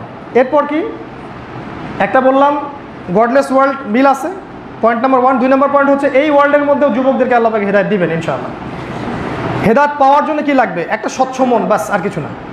একটা স্বচ্ছ মন রাখেন যে আমি সব জানি না, আমি সবার লেকচার শুনতেছি মাশাআল্লাহ, যেটা ভালো মনে হচ্ছে আমি নিচ্ছি, যেটা খারাপ মনে হচ্ছে বা মিলতেছে না আমি নিচ্ছি না, এবং আমি সব আলেমকে শ্রদ্ধা করতেছি, সবার বই পড়তেছি, এবং আমি উম্মার মধ্যে বিভক্তি ছড়াতে চাচ্ছি না। সবাই অ্যাটলিস্ট এক জায়গায় আসুক, যতই বিভক্তি থাক এক জায়গায় আসুক, এটা আমি চাচ্ছি। এবং মন থেকে চান যে আল্লাহ আমার মধ্যে যদি ভুল থাকে আপনি সংশোধন করে দেন। আমার পূর্ণ বিশ্বাস আছে যে আল্লাহ আপনি আমাকে সংশোধন করতে পারেন এবং আপনি আমার সম্মান বাড়াতে পারেন। কারণ আল্লাহর জন্য ছোট হলে আল্লাহ পাক কখনো সম্মান কমান না, বরং বাড়িয়ে দেন। এই মনটা রাখলে হেদায়েত পাওয়া যায়। খেয়াল করে দেখেন, এই মনটা কিন্তু উমরের ছিল, এই মনটা কিন্তু হামজার ছিল, এই মনটা খালিদ বিন ওয়ালিদেরও ছিল। আমি বললে অনেক সময় চলে যাবে, ওমর রাদিয়াল্লাহু আনহুর কথাটা অনেকদিন বলেছি। উনি বলেছেন লাউ ফাররিকান্নাল হাক্কু মিনাল বাতিল কামা ফাররাকাল্লাহু বাইনাল লাইলি ওয়ান নাহার। কত স্বচ্ছ মন। তিনি বলছেন আল্লাহর কসম করে বলছি আমি ওমর সত্য থেকে মিথ্যাকে আলাদা করে ফেলবো, ঠিক যেমন করে আল্লাহ পাক দিন এবং রাতকে আলাদা করে ফেলেন। মানে উনি কাউকে ভয় করেন নাই, মক্কা কুরাইশদের কাউকে ভয় করেন নাই। স্বচ্ছ মন আল্লাহ হেদায়েত দিয়েছেন। আমিরুল মুমিনিন হচ্ছে পরে, আমিরুল মুমিনিন। হামজা নিজের ভাই নিজের চাচাতো ভাইকে আঘাত করবে কেন? অসহায় দুর্বল একটা মানুষ, মুহাম্মদ সাল্লাল্লাহু আলাইহি ওয়াসাল্লাম খালি একটা কথাই বলে রব্বি আল্লাহ, এই জন্যে তুমি কি তাকে মারবা? সে গিয়ে তার কলার চেপে ধরলো আবু জেহেলের। আবু জেহেলকে পাল্টা যখন ঘুষি মারলো, আল্লাহ পাক দেখেন হেদায়েত নাজিল করে দিলেন। ওই যে খালিদ বিন ওয়ালিদ যুদ্ধ করেছেন ইসলামের এগেনস্টে, খালিদ বিন ওয়ালিদ বসে আছেন মক্কায়, তার ভাই এসে একটা চিঠি দিয়ে গেল। চিঠিতে নবী সাল্লাল্লাহু আলাইহি ওয়াসাল্লামের লিখা, বা লিখা না, তিনি বলেছেন অন্য কেউ লিখেছে, তিনি লিখতে পারতেন না। লিখা আছে, খালিদ এটা তোমার জন্য কতই না ভালো হতো যদি তুমি আজকে ইসলামের পক্ষে থাকতা, এতটুকুই যথেষ্ট। ব্যাস, চিঠিতে এতটুকু লিখা আছে। আর খালিদ বিন ওয়ালিদ ওই চিঠি নিয়ে বসে থাকেন আর পড়েন আর কাঁদেন। এক পর্যায়ে বলে উঠলেন ওয়াল্লাহি, আল্লাহর কসম, ওয়াল্লাহি লাকাদ ইসতাকামাল মানজিল, আল্লাহর কসম আমার মঞ্জিল নির্দিষ্ট হয়ে গেছে। চলে গেলেন ইসলাম কবুল করতে। পরে তার হাতে ইসলামের কত বিজয় হয়েছে আপনারা জানেন। মনটা ফ্রেশ থাকলে হেদায়েত পাওয়া যাবে ইনশাআল্লাহ। আর মনে যদি বক্রতা থাকে, অহংকার থাকে, আমি সব জানি, আমি নাজি ফেরকা, আমি হকের ডিলার, আমি জান্নাত লিজ দিচ্ছি, আসন নিয়ে যান, আপনার পক্ষে হকের পথে চলা সম্ভব না। দেখবেন দিন শেষে আপনি যাকে বাতিল বলছেন সেই জান্নাতে চলে গেছে। এটাই হবে, দেখবেন। আল্লাহ মাফ করুক। যুবকদেরকে আল্লাহ হেদায়েত দিবেন। 3 নম্বর পয়েন্ট হচ্ছে যুবকদের মন, এই যে আত্মিক সম্পর্ক যেটা, এই যে যুবক ভাইরা দেখা হলে বলে আপনাকে আল্লাহর জন্য ভালোবাসে, তাকে কোনোদিন চিনিও না, জানিও না, কখনো দেখিও নাই, হয়তো রুহের কোনো জগতে দেখা হয়েছিল আর কি। এটা হাদিস, কিন্তু রুহের জগতেও দেখা হয়েছে আমাদের, না হলে আমরা আজকে এখানে বসতাম না। এই মনের যে মিলটা, এটা আল্লাহ পাক করে দিবেন। এটা আল্লাহ পাক এদেশ কেন, পুরো বিশ্বের বিভিন্ন জায়গা থেকে যুবকদেরকে আল্লাহ পাক এক জায়গায় মিলিয়ে দিবেন ইনশাআল্লাহ। এটা দলিল সূরা কাহফে আছে। আল্লাহ পাক বলেন ওয়ারাবাতনা আলা কুলুবিহিম ইয কামু, আল্লাহ পাক তাদের মনগুলোকে একত্রে জুড়ে দিয়েছিলেন যখন তারা দাঁড়িয়ে গেল, সত্য নিয়ে দাঁড়িয়ে গেল এবং বলল ক্বাল রব্বুনা রব্বুস সামাওয়াতি ওয়াল আরদ, আমাদের রব আল্লাহ, তিনি আসমান সমূহের রব, জমিনের রব, আমরা তাকে ছাড়া কাউকে ডাকবো না, যদি ডাকি তাহলে আমরা নিঃসন্দেহে একটা গর্হিত কাজ করব। এই মিল, দিনের যে মহব্বত, এটা আল্লাহ পাক তৈরি করে দিবেন ইনশাআল্লাহ। 4 নাম্বার পয়েন্ট হচ্ছে যে এরকম গডলেস ওয়ার্ল্ডে যখন এই যুবক শ্রেণী বা হকপন্থীরা দিনের দাওয়াতি কাজ করতে থাকবে, তারা এই সমাজে টিকতে পারবে না। এটা মেনে নিয়েই আপনাকে আগাতে হবে, আপনি টিকতে পারবেন না। কারণ বাতিলরা আজকে এত বেশি শক্তিশালী, তাদের পলিটিক্যাল পাওয়ার আছে, তাদের মিলিটারি ডমিনেন্স আছে, তাদের অস্ত্রশস্ত্র আছে, মিডিয়া আছে, প্রযুক্তি আছে, ইকোনমিক বেস আছে, ব্যাংকস আছে। ওরা চাইলে দিনকে রাত করতে পারে, রাতকে দিন করতে পারে। একটা নির্দিষ্ট সময় পর্যন্ত আল্লাহ পাক এদেরকে ছাড় দিয়ে রাখছেন, একটা নির্দিষ্ট সময় পর্যন্ত আল্লাহ পাক এদেরকে ছাড় দিয়ে রাখছেন। এই সময়টুকুতে আপনি তাকে কিছু করতে পারবেন না। আমরা যা করছি এটা হচ্ছে একটা প্রতিরোধ বা প্রতিবাদ বা হক প্রচার, এতটুকুই। কিন্তু আলটিমেটলি আপনি ওর কোনো ক্ষতি করতে পারবেন না। আসহাবুল কাহফও পারেন নাই, ইব্রাহিম আলাইহিস সালামকে চলে যেতে হয়েছে। আমাদের নবী সাল্লাল্লাহু আলাইহি ওয়াসাল্লামও মক্কা থেকে চলে গেছেন, মক্কায় তিনি পারেন নাই, মদিনায় গিয়ে তারপর করতে হয়েছে। এটা মেনে নেওয়া উচিত। আসহাবুল কাহফ তারাও পারলেন না শেষ পর্যন্ত। কি করলেন? তারা ওই সমাজ থেকে চলে গেলেন। আর আপনার নবী মুহাম্মদ সাল্লাল্লাহু আলাইহি ওয়াসাল্লাম বলেছেন, শেষ জামানায় মুমিনের ঈমান ধরে রাখা হাতের মধ্যে জ্বলন্ত অঙ্গার ধরে রাখার মতো হবে। সকালে কেউ মুমিন থাকবে, বিকালে কাফের হয়ে যাবে, বিকালে মুমিন থাকবে, সকালে আবার কাফের হয়ে যাবে। মানুষ দিনকে তার দুনিয়ার বিনিময়ে বিক্রি করে দিবে। নবীজি বলেছেন, এই যুগে একজন মুমিনের শ্রেষ্ঠ সম্পদ হবে কিছু গবাদি পশু, কিছু জমি জমা, আপনার এই যে সোনা এবং রূপা, এগুলোর কথা হাদিসে আসছে। এগুলো নিয়ে একজন মুমিন ব্যক্তি পাহাড়ি এলাকায় গিয়ে পলায়ন করবে। ইয়াফিরুনা শব্দটা হচ্ছে তারা পালাবে, দিন নিয়ে পালিয়ে যাবে। ফিতনাময় সমাজে আপনি আর থাকতে পারবেন। এই জন্য আমরা যে বলেছি যে প্রত্যন্ত জায়গাগুলোতে গিয়ে ছোট ছোট মুসলিম কমিউনিটি গড়ে তুলে সেখানে থাকেন, এটা একটা অপশন। আপনি যদি দিন নিয়ে থাকতে চান, সারভাইভ করতে চান, আগামী প্রজন্মকে বাঁচাতে চান, আপনার আমার সামনে এরকম একটা অপশন ছাড়া আসলে কোনো অপশন দেখি না। কারণ এই শহরগুলোতে আমরা থাকলে আমাদের ধ্বংসকেও ঠেকাতে পারবো। এই যে ভাইরাস আপনাকে আটকে দিয়েছে, ট্র্যাপড আপনি এখন।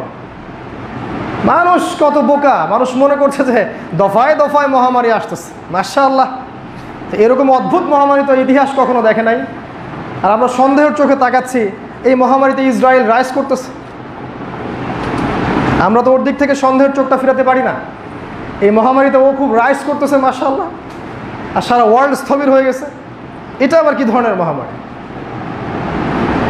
আসে আবার ভালো হয়ে যায়, আবার আসে আবার ভালো হয়ে যায়, আবার আরও বেশি বেগে আসে। শোনেন, অন্ধ মানুষদেরকে ধোঁকা দেওয়া কঠিন।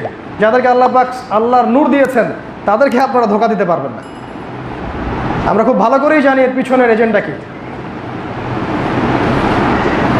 এই শহরকেন্দ্রিক জীবন ব্যবস্থা আপনাকে ট্র্যাপটে ফেলে দিবে। বাসা থেকে বের হবেন, জেনা, পর্নোগ্রাফি, মাদক, শিরিক, সব কিছুতে আপনি ইনভলভ হয়ে যাবেন, আপনি চাইলেও বা না চাইলেও। যদি মনে করেন এর মধ্যে থেকেও আমি ঈমান আমল রিস্টোর করতে পারবো, তাহলে এটা একটা বোকামি হবে।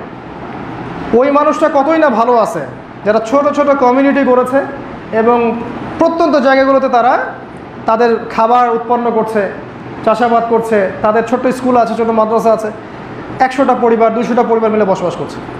তারা রাষ্ট্রবিরোধী কোনো কাজ করছে না, রাষ্ট্রবিরোধী কোনো কাজ তারা করছে না, তারা শান্তিতে খালি দিনটা পালন করতে পারছে।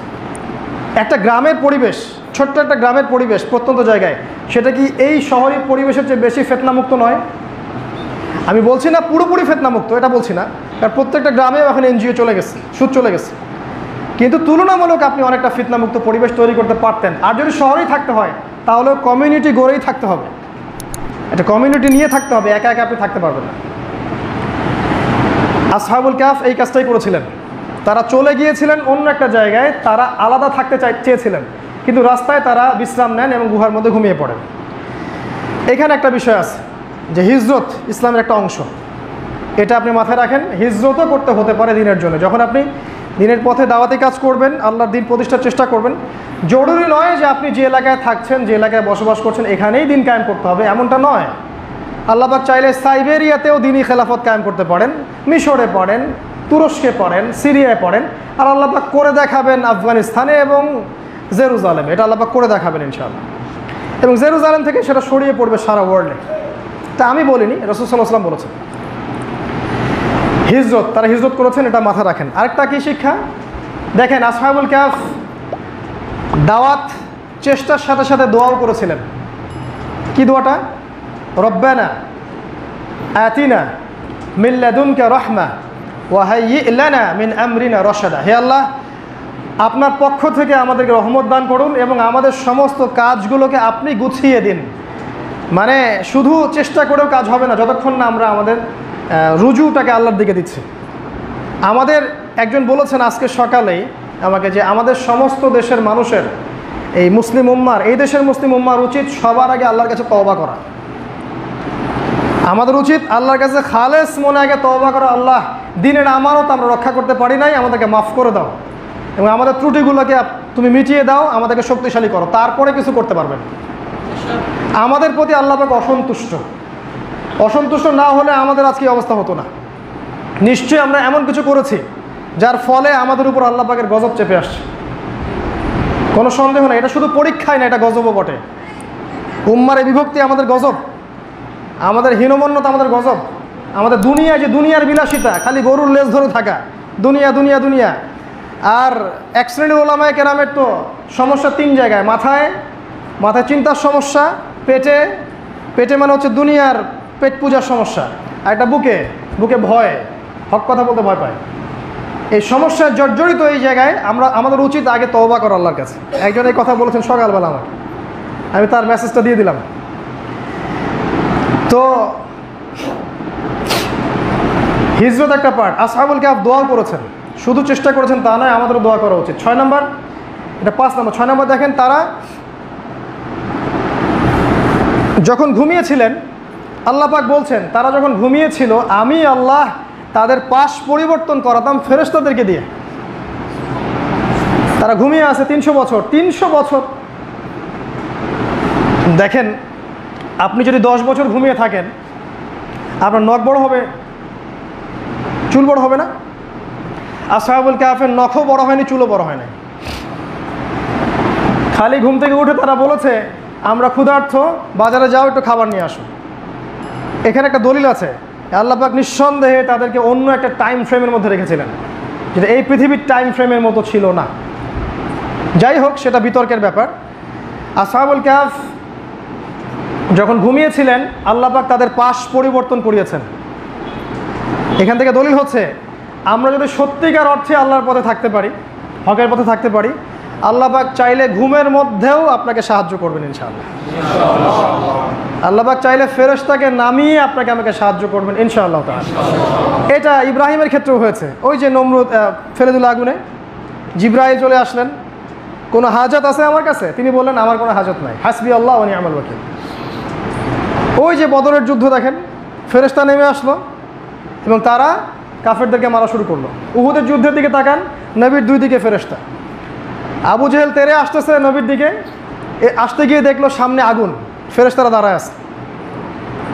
এমনকি যখন দাজ্জাল বের হবে, মক্কা মদিনায় ঢুকতে পারবে না, কোথায় ওখানে কি থাকবে? ফেরেশতা। আল্লাহ পাক ফেরেশতাদেরকে দিয়েও আপনাকে আমাকে হেল্প করতে পারেন, সাহায্য করতে পারেন, নুসরা নামাতে পারেন, যদি আমরা হকের পথে থাকি। আর না থাকলে ফেরেশতা কখনো নামবে না। বিগত 100 বছরে ফেরেশতা নামছে কিনা আল্লাহ ভালো জানেন। তবে হ্যাঁ, যে জায়গাগুলোতে আমাদের ভাইরা এই পশ্চিমার আগ্রাসনের বিরুদ্ধে দাঁড়িয়ে আছে, এখানে আল্লাহ পাক ফেরেশতা নামিয়ে হেল্প করেছেন। অনেকে এরকম অনেক মুজিজার কথা বলেছে আমাদের, আল্লাহ ভালো জানেন, আমাদেরকে বলেছে। আল্লাহু আ'লাম বিসওয়াব। আরেকটা কি দেখেন, আল্লাহ পাক সূর্যকে, তারা যখন ঘুমিয়েছিল, আল্লাহ পাক সূর্যটাকে ডান দিক থেকে উঠাতেন আর বাম দিকে ডুবাতেন, যাতে সূর্যের কিরণ তাদের চোখের মধ্যে না লাগে। আসহাবুল কাহফের এখানে কি দলিল? দলিল হচ্ছে আপনি আর আমি যখন আল্লাহর জন্য হয়ে যাব আর কি, আল্লাহ পাক চাইলে প্রকৃতিকে আমাদের অনুগত করে দিতে পারেন। এটা আল্লাহ পাক করেছেন আসহাবুল কাহফের ক্ষেত্রে, দলিল কোরআন বলছে। এই গডলেস ওয়ার্ল্ড এগুলো বিশ্বাস করবে না, সূর্য আবার সরে যায়, আবার ডুবে যায়। হ্যাঁ, ওরা বিশ্বাস করে যে মঙ্গলে পানি আছে। আপনারা কি জানেন ওরা কেন এত মঙ্গল করছে? আমি বলছি আপনাদেরকে, আমার অবজারভেশন, আমার ব্যাখ্যা। তারা খুব ভালো করে জানে আগামী মালহামাতে পৃথিবীতে বসবাসের উপযোগ্য জায়গা থাকবে না। তারা বিকল্প জায়গা সৃষ্টি করতেছে যেখানে গিয়ে তারা থাকতে পারবে। তারা খুব ভালো করে জানে যে কি পরিমাণ ম্যাসাকার সেখানে হতে যাচ্ছে। এবং রাশিয়ার কথাই বলেন, চায়নার কথাই বলেন, আর আমেরিকা ইসরায়েলের কথাই বলেন, সবাই তাদের মাটির অনেক নিচ পর্যন্ত বাংকার তৈরি করে ফেলছে, যেখানে নিউক্লিয়ার ওয়েপেন্সের আঘাত যেন না লাগে। আমরা কি করছিলাম এই সময়?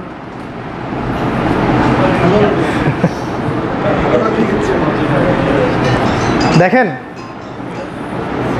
নিজেদের সমস্যাগুলো বলতে হয় কেন? যাতে করে আমরা আমাদের অবস্থানটা স্পষ্ট করতে পারি যে আমরা আসলেই সেই জায়গায় নাই যেখানে আমরা দাবি করছি। আল্লাহ পাক বোঝার তৌফিক দান করুন। আসহাবুল কাহফ ঘুম থেকে উঠলেন, এটা 8 নাম্বার। ঘুম থেকে উঠেই তিনি বললেন খাবার নিয়ে আসো, খেয়াল করে দেখবা কোন খাবারটা ভালো। এখানে দলিল হচ্ছে দাজ্জালের যুগে খাবার করাপ্টেড হয়ে যাবে, খাবার আপনি বিশুদ্ধ খাবার পাবেন না। এখন এই যুগে আপনি দেখেন কয়টা ফ্রেশ খাবার আপনি খুঁজে পাবেন। আর খাবারের ব্যাপারে যদি আপনি সতর্ক না হন, তারা আপনাকে খাবারের মধ্য দিয়ে মেরে ফেলবে, যেটা ইতালিতে হয়েছে, ব্রাজিলে হয়েছে। ওদের ফুড হ্যাবিটগুলো দেখবেন, এত দুর্বল ফুড হ্যাবিট যে ভাইরাস সামান্য সর্দি জ্বরেই সব মারা গেছে। কিন্তু সেম ভাইরাস আমাদের দেশে কতগুলো মানুষ মারা গেছে, কারণ আমরা কষ্ট সহিষ্ণু জাতি ওদের চাইতে বেশি। বিষয়গুলো বোঝার ব্যাপার আছে। খাবারের ব্যাপারে সচেতন থাকেন, স্পেশালি বাচ্চাদের খাবার। বাচ্চাদেরকে কোনো বাইরের খাবার দিবেন না, নিজেরাও খাবেন না, বাচ্চাদেরকেও দিবেন না। বাসায় খাবার তৈরি করে খাবেন, ফ্রেশ খাবার খাবেন, একদম রুট লেভেল থেকে খাবার নিয়ে আসবেন, সেটা খাবেন। এর জন্য অবশ্য কৃষিভিত্তিক অর্থনীতির বিকল্প কোনো অবস্থা নাই। আল্লাহ পাক বোঝার তৌফিক দান করুন। আসহাবুল কাহফ 10 নম্বর পয়েন্ট, ওই যে কিছু পয়সা দিল, কিছু পয়সা দিয়ে বলল যে বাজার থেকে খাবার নিয়ে আসো। প্রশ্ন আপনার কাছে আমার, আমি ইকোনমিক্সের স্টুডেন্ট, আমাদেরকে পড়ানো হয়েছে ইকোনমিক্স বেশ কয়েক বছর। তাদের মুদ্রাটা কেমন ছিল যেটা 300 বছর পরেও তার মান হারায় নাই? মুদ্রার মানকে আমরা ইকোনমিক্সের ভাষায় বলি ইন্ট্রিনসিক ভ্যালু, মানে অন্তর্নিহিত মান। একটা কিছু আপনারা হয়তো বুঝবেন যারা ইকোনমিক্স পড়েছেন, অন্তর্নিহিত মান। তাদের কাছে এমন একটা পয়সা ছিল যে পয়সার মানটা 300 বছরও কমে যায় নাই। আপনার কাছে যে মানি আছে, যে ইলেকট্রনিক মানিগুলো এবং এই যে পেপার মানিগুলো আপনার পকেটে আমার পকেটে, এই মানিগুলোর ভ্যালু কি 300 বছর পর্যন্ত থাকবে কি না? তাহলে আল্লাহ যে মানির কথা বলছেন কোরআনে, আর আমরা যে মানি দেখছি, এটা কি সেম হলো? আচ্ছা, খিজির আলাইহিস সালাম যে দেয়ালটাকে নির্মাণ করলেন, তার নিচে গুপ্তধন ছিল। হয়তোবা ওই 2 এতিম বাচ্চার বাবা মা মারা গেছে 500 বছর আগে, বা বেশি বলে ফেললাম, 100 বছর আগে বা 50 বছর আগে, কিন্তু ওই গুপ্তধনের মান কমে যায় নাই। খিজির আলাইহিস সালাম সেটাই নির্মাণ করে দিলেন, যাতে বড় হয়ে ওরা যখন পাবে তখন যেন সেটাকে ভালো কাজে লাগাতে পারে। ইউসুফ আলাইহিস সালামকে বিক্রি করা হচ্ছে কি দিয়ে? দিরহাম। আচ্ছা, সূরাতুল আল ইমরানে আল্লাহ পাক কি বলছেন? ইহুদিদের মধ্যে এমন মানুষ আছে যার কাছে একটা দিনার রাখলে সে তোমাকে সেটা ফিরিয়ে দিবে, কিন্তু যদি এমনও মানুষ আছে যার কাছে একটা পাহাড় পরিমাণ তুমি কিনতার রাখো, অনেকগুলো দিনার রাখো, সে তোমাকে ফিরিয়ে দিবে না।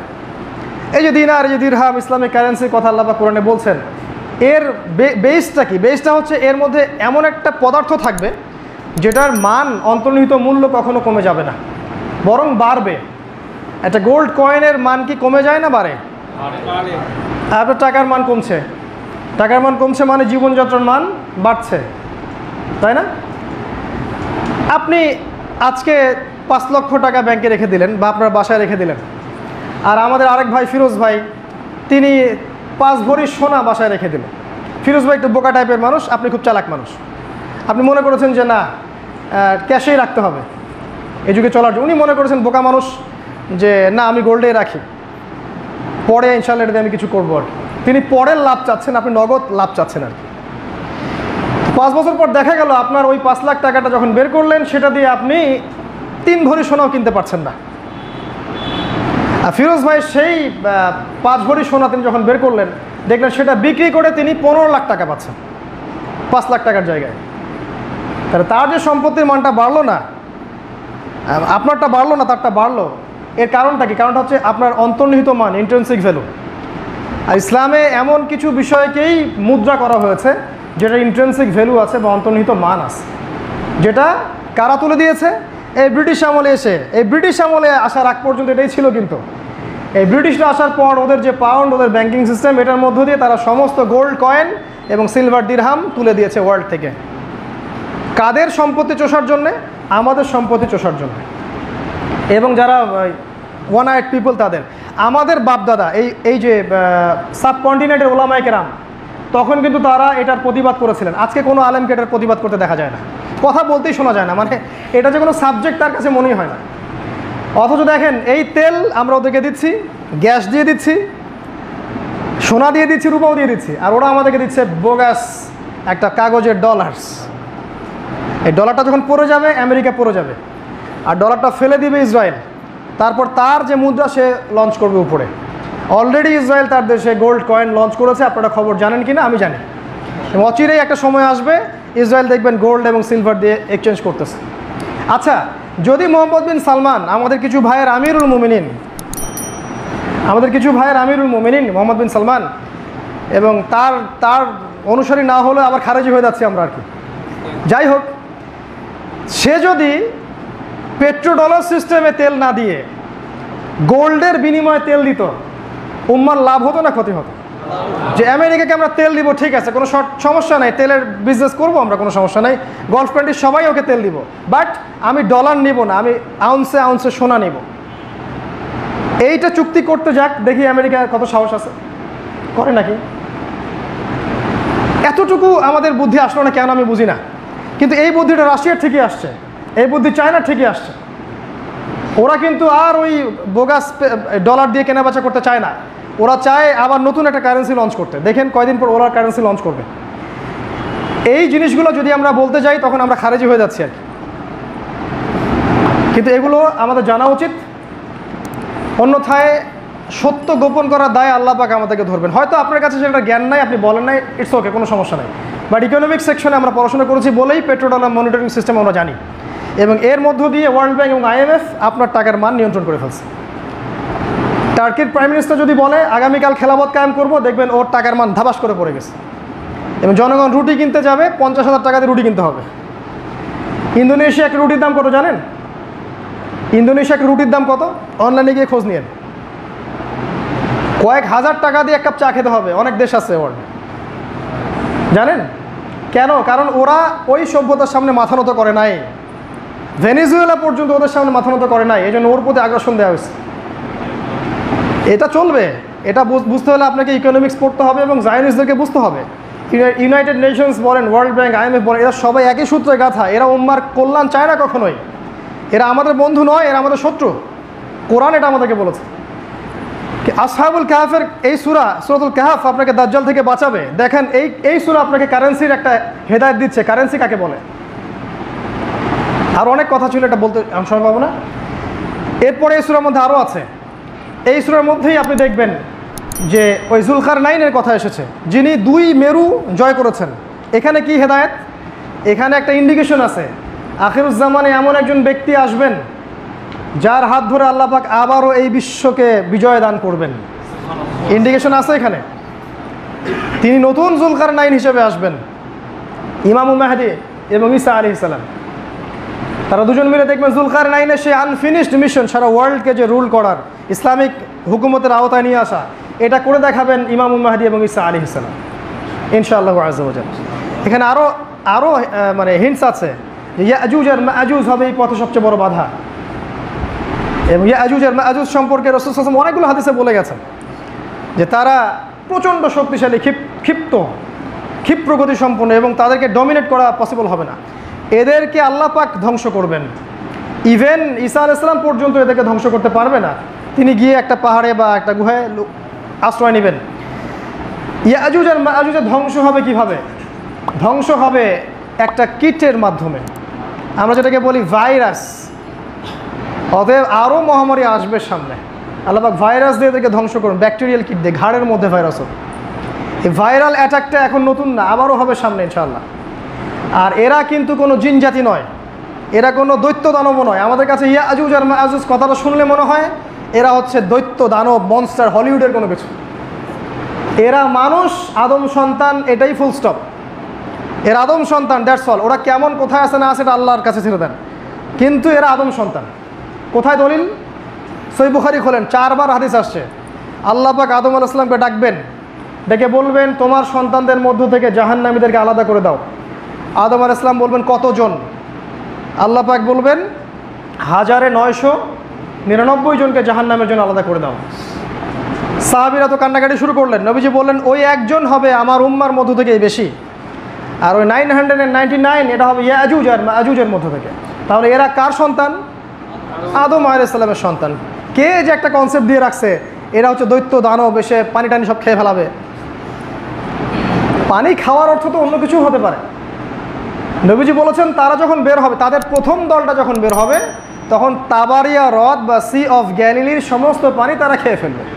আপনি গুগল সার্চ করে দেখেন তো এখন সি অফ গ্যালিলি কোন জায়গায় আছে, তাবারিয়া হ্রদটা কোন জায়গায়। খেয়াল করে দেখবেন ইসরায়েলের পাশেই তাবারিয়া হ্রদ চলে গেছে। আর তাবারিয়া হ্রদের পানি এখন সবচেয়ে নিম্ন জায়গায় আছে। হিস্ট্রিতে প্রথমবার তাবারিয়া হ্রদের পানি একদম তলায় চলে আসছে। দ্বিতীয় দল যখন সেখান থেকে পাস করবে, তখন তারা বলবে কোনো এক সময় এখানে পানি ছিল। তো এই কথাগুলো কিন্তু সূরা কাহফ ইন্ডিকেট করে দিবে। সূরা কাহফ বলছে যে একটা প্রাচীর নির্মাণ করা হয়েছে, এই প্রাচীর তারা ভেদও করতে পারে নাই, এরা অতিক্রমও করতে পারে নাই। আচ্ছা, একটা লৌহ প্রাচীর জিন পাস করতে পারে না, অতিক্রম করতে পারে না? আর যদি অনেক বড় মনস্টার হয় তাহলে তো সে প্রাচীর ভেঙে ফেলতে পারে। তারা জিন নয়, তারা মনস্টার নয়, তারা আদম সন্তান। একটা হাদিস আমি পড়েছি, এটাও বলি, একদিন রাসূল সাল্লাল্লাহু আলাইহি ওয়াসাল্লাম ঘুম থেকে খুব ভয় পেয়ে উঠলেন। তার কোনো একজন স্ত্রী কোলে ঘুমিয়েছিলেন। হাদিসটা আপনারা অনেকে জানেন। উঠে তিনি বললেন, আরবদের জন্য ধ্বংস, আরবদের জন্য ধ্বংস। তার স্ত্রী বললেন, আমাদের আনুহলিক ওয়া ফিনা সালিহিন, আমাদের মধ্যে ভালো মানুষ থাকার পরেও কি আমরা ধ্বংস হয়ে যাব কিনা? আল্লাহ রসুল বলেন, হ্যাঁ, যখন তোমাদের মধ্যে অশ্লীলতা ছড়িয়ে পড়বে। তিনি আঙ্গুল দিয়ে দেখালেন, আজকে নিশ্চয়ই আজকে ইয়াজুজ আর মাজুজের দেয়াল এতটুকু ফুটো হয়ে গেছে। ফুটো হয়ে গেছে হাদিসটা নবীজি বলে গেছেন তার জীবদ্দশাতেই। আর আমরা হলিউডের মনস্টারের অপেক্ষায় বসে আছি।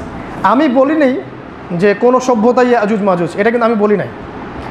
আমি হায়েস্ট একটা কথা বলেছি যে ইয়াজুজ আর মাজুজের ফাংশন হচ্ছে তারা সারা বিশ্বে ফাসাদ সৃষ্টি করে বেড়াবে। ইন্না ইয়াজুজ ওয়া মাজুজা মুফসিদুনা ফিল আরদ। আমি বলেছি এখন যারা সারা বিশ্বে ফাসাদ সৃষ্টি করে বেড়াচ্ছে, এদের রক্তের মধ্যে ইয়াজুজ আর মাজুজের ডিএনএ আছে। আমি এত ঠিক আছে, ফেয়ার স্বভাব খাসলত থাকতে পারে না? স্বভাব চরিত্র। আমরা যারা এখন সারা ওয়ার্ল্ডে শিরিক ছড়িয়ে বেড়াচ্ছি, এদের মধ্যে ইবলিসের খাসলত নাই? যারা মুসলিম হওয়ার পরেও মুসলিম কান্ট্রিগুলোতে ইসলামের বিরোধিতা করছে, এদের মধ্যে মুনাফিকের খাসলত নাই?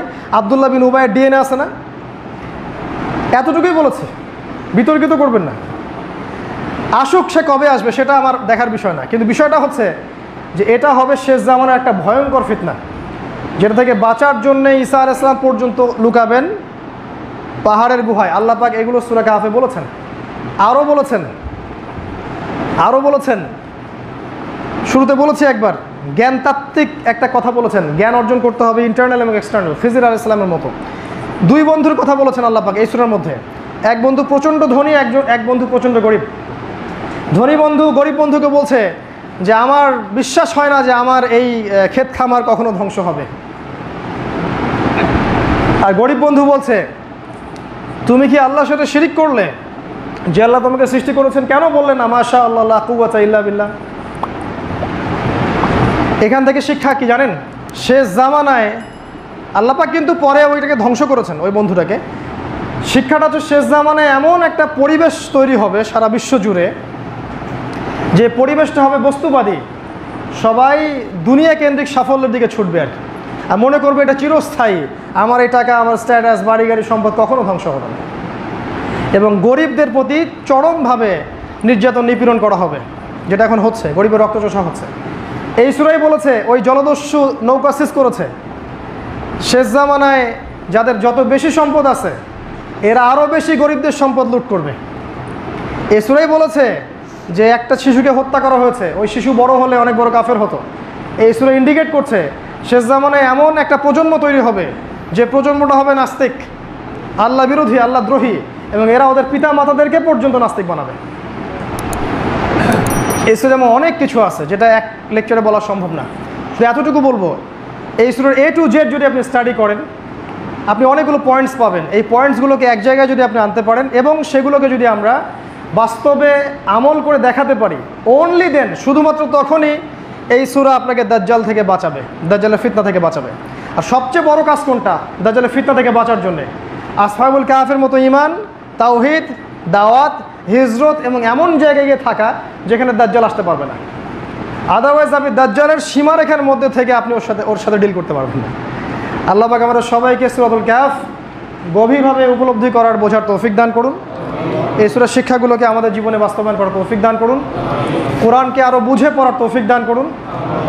আমাদেরকে আল্লাহ পাক হৃদয়ের চোখ খুলে দিন, বাইরের চোখ খুলে দিন। আল্লাহ পাক আমাদের মধ্যে একটা ঐক্য দান করুন। যুব সমাজকে আল্লাহ পাক হেদায়েত করুন এবং তাদের মাঝে একটা হৃদ্যতা ভালোবাসার বন্ধন তৈরি করুন। আল্লাহ পাক আমাদেরকে সুন্নাহ মানিতে ফিরে যাওয়ার তৌফিক দান করুন। ফ্রেশ খাবার খাওয়ার তৌফিক দান করুন। আল্লাহ পাক আমাদেরকে তার দিনের জন্যে আমাদের জানমাল ব্যয় করে দাওয়াতি কাজে অংশ নেওয়ার তৌফিক দান করুন। প্রয়োজন আল্লাহ পাক হিজরত করার তৌফিক দান করুন। আল্লাহ রাব্বুল আলামিন আগামী দিনগুলোতে ইসলাম যখন বিজয়ী হবে আমাদেরকে আল্লাহ পাক সেই বিজয় দেখে যাওয়ার তৌফিক এনায়েত করুন। আল্লাহুম্মা আমিন।